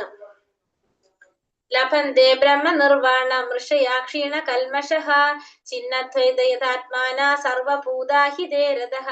സംശയങ്ങളിൽ നിന്ന് ഉത്ഭവിക്കുന്ന ദ്വന്ദ്ങ്ങൾക്ക് അതീതരായവരും മനസ്സ് തന്നിൽ തന്നെ വ്യാപരിക്കുന്നവരും എപ്പോഴും സകല ജീവജാലങ്ങളുടെയും ക്ഷേമൈശ്വര്യ പ്രവർത്തനങ്ങളിൽ തിരക്കിട്ട് പ്രവർത്തിച്ചു കൊണ്ടിരിക്കുന്നവരും സർവ്വപാപങ്ങളിൽ നിന്നും മോചനം നേടിയിട്ടുള്ളവരും ബ്രഹ്മനിർവാണം പോകും. അപ്പൊ സംശയങ്ങളിൽ നിന്ന് ഉത്ഭവിക്കുന്ന ദ്വന്ദ്ങ്ങൾക്ക് അതീതരായവര്, മനസ്സ് തന്നിൽ തന്നെ വ്യാപരിക്കുന്നവര്, എപ്പോഴും സകല ജീവജാലങ്ങളുടെയും ക്ഷേമൈശ്വര്യ പ്രവർത്തനങ്ങളിൽ തിരക്കിട്ട് പ്രവർത്തിച്ചു കൊണ്ടിരിക്കുന്നവര്, സർവ്വപാപങ്ങളിൽ നിന്നും മോചനം നേടിയിട്ടുള്ളവർക്കും എന്ത് സാധിക്കും?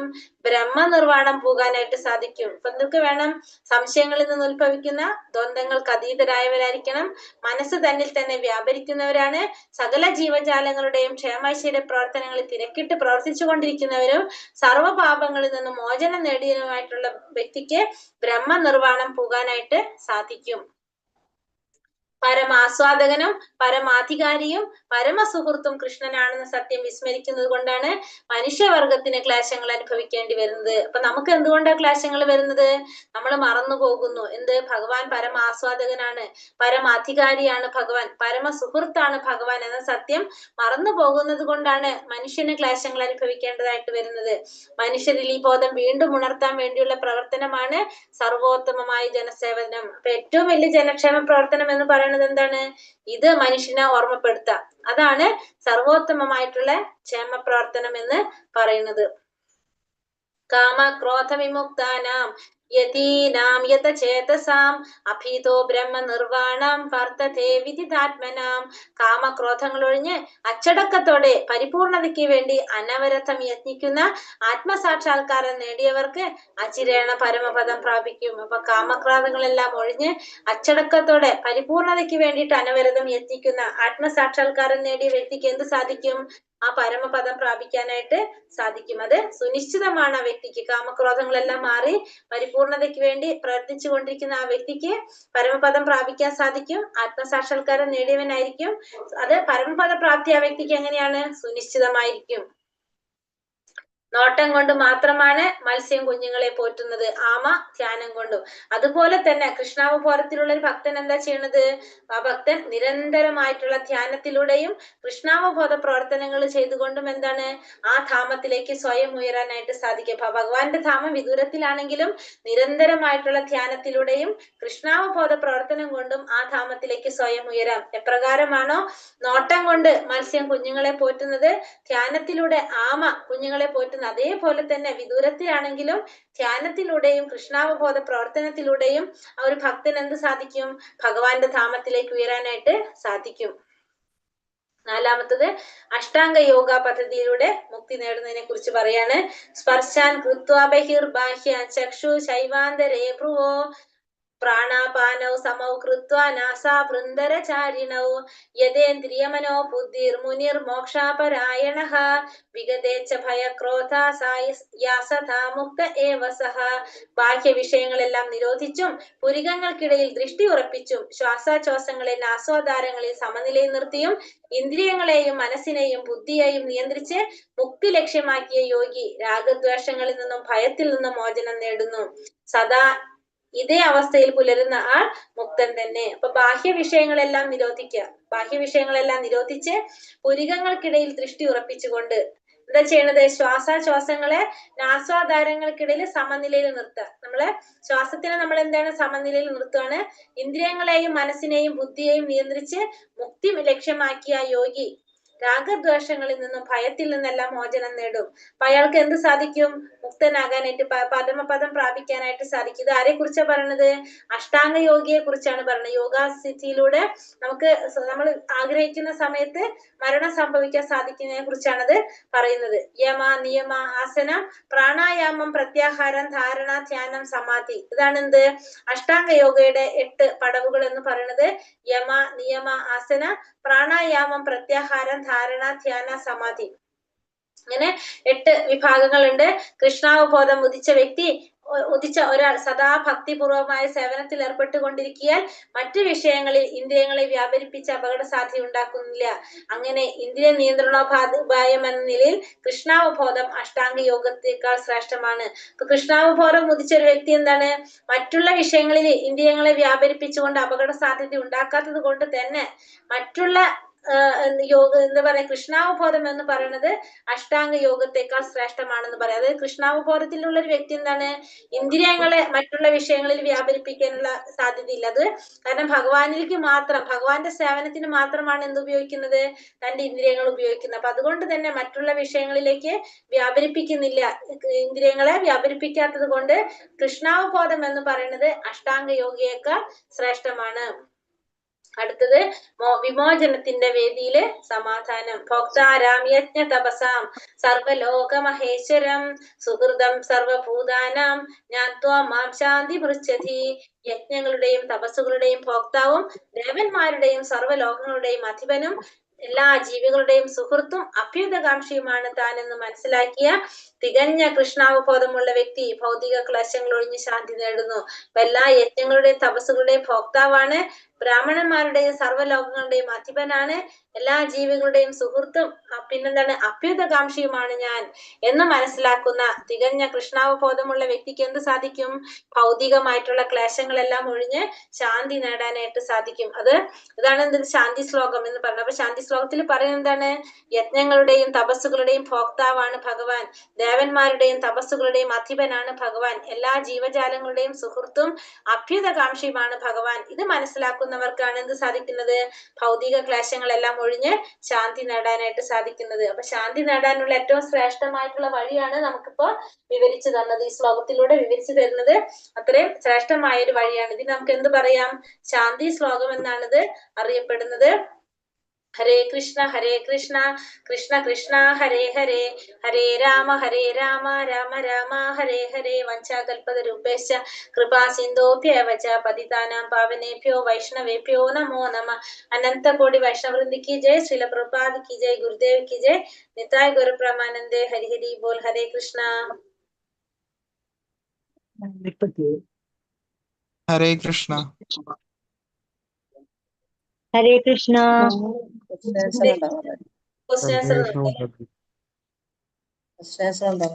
ഹരേ കൃഷ്ണ. ഹരേ കൃഷ്ണ.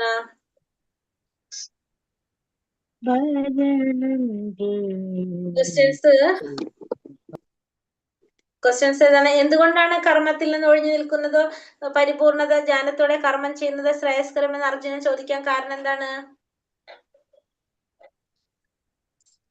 പരിപൂർണ ജ്ഞാനത്തോടെ ചെയ്യുന്ന കർമ്മം പ്രതികരണങ്ങൾ ഉണ്ടാക്കുന്നില്ലെന്നും നൈഷ്കർമ്മ്യ കർമ്മത്തിന് തുല്യമാണെന്നും അർജുനൻ ഗ്രഹിച്ചിട്ടുണ്ടാകാനിടയില്ല. അതായത് അർജുനൻ പരിപൂർണ ജ്ഞാനത്തോടെ കർമ്മം ചെയ്താൽ നമുക്ക് എന്തുണ്ടാവില്ല? ഫലം ഉണ്ടാവില്ല. നിഷ്കാമ കർമ്മം ചെയ്താലും നമുക്ക് എന്തുണ്ടാവില്ല? ഫലം ഉണ്ടാവില്ല. കർമ്മം ചെയ്യാതിരിക്കില്ല, നൈഷ്കർമ്മ്യല്ലേ പറഞ്ഞ, നിഷ്കാമല്ലേ, നൈഷ്കർമ്മ്യല്ലേ.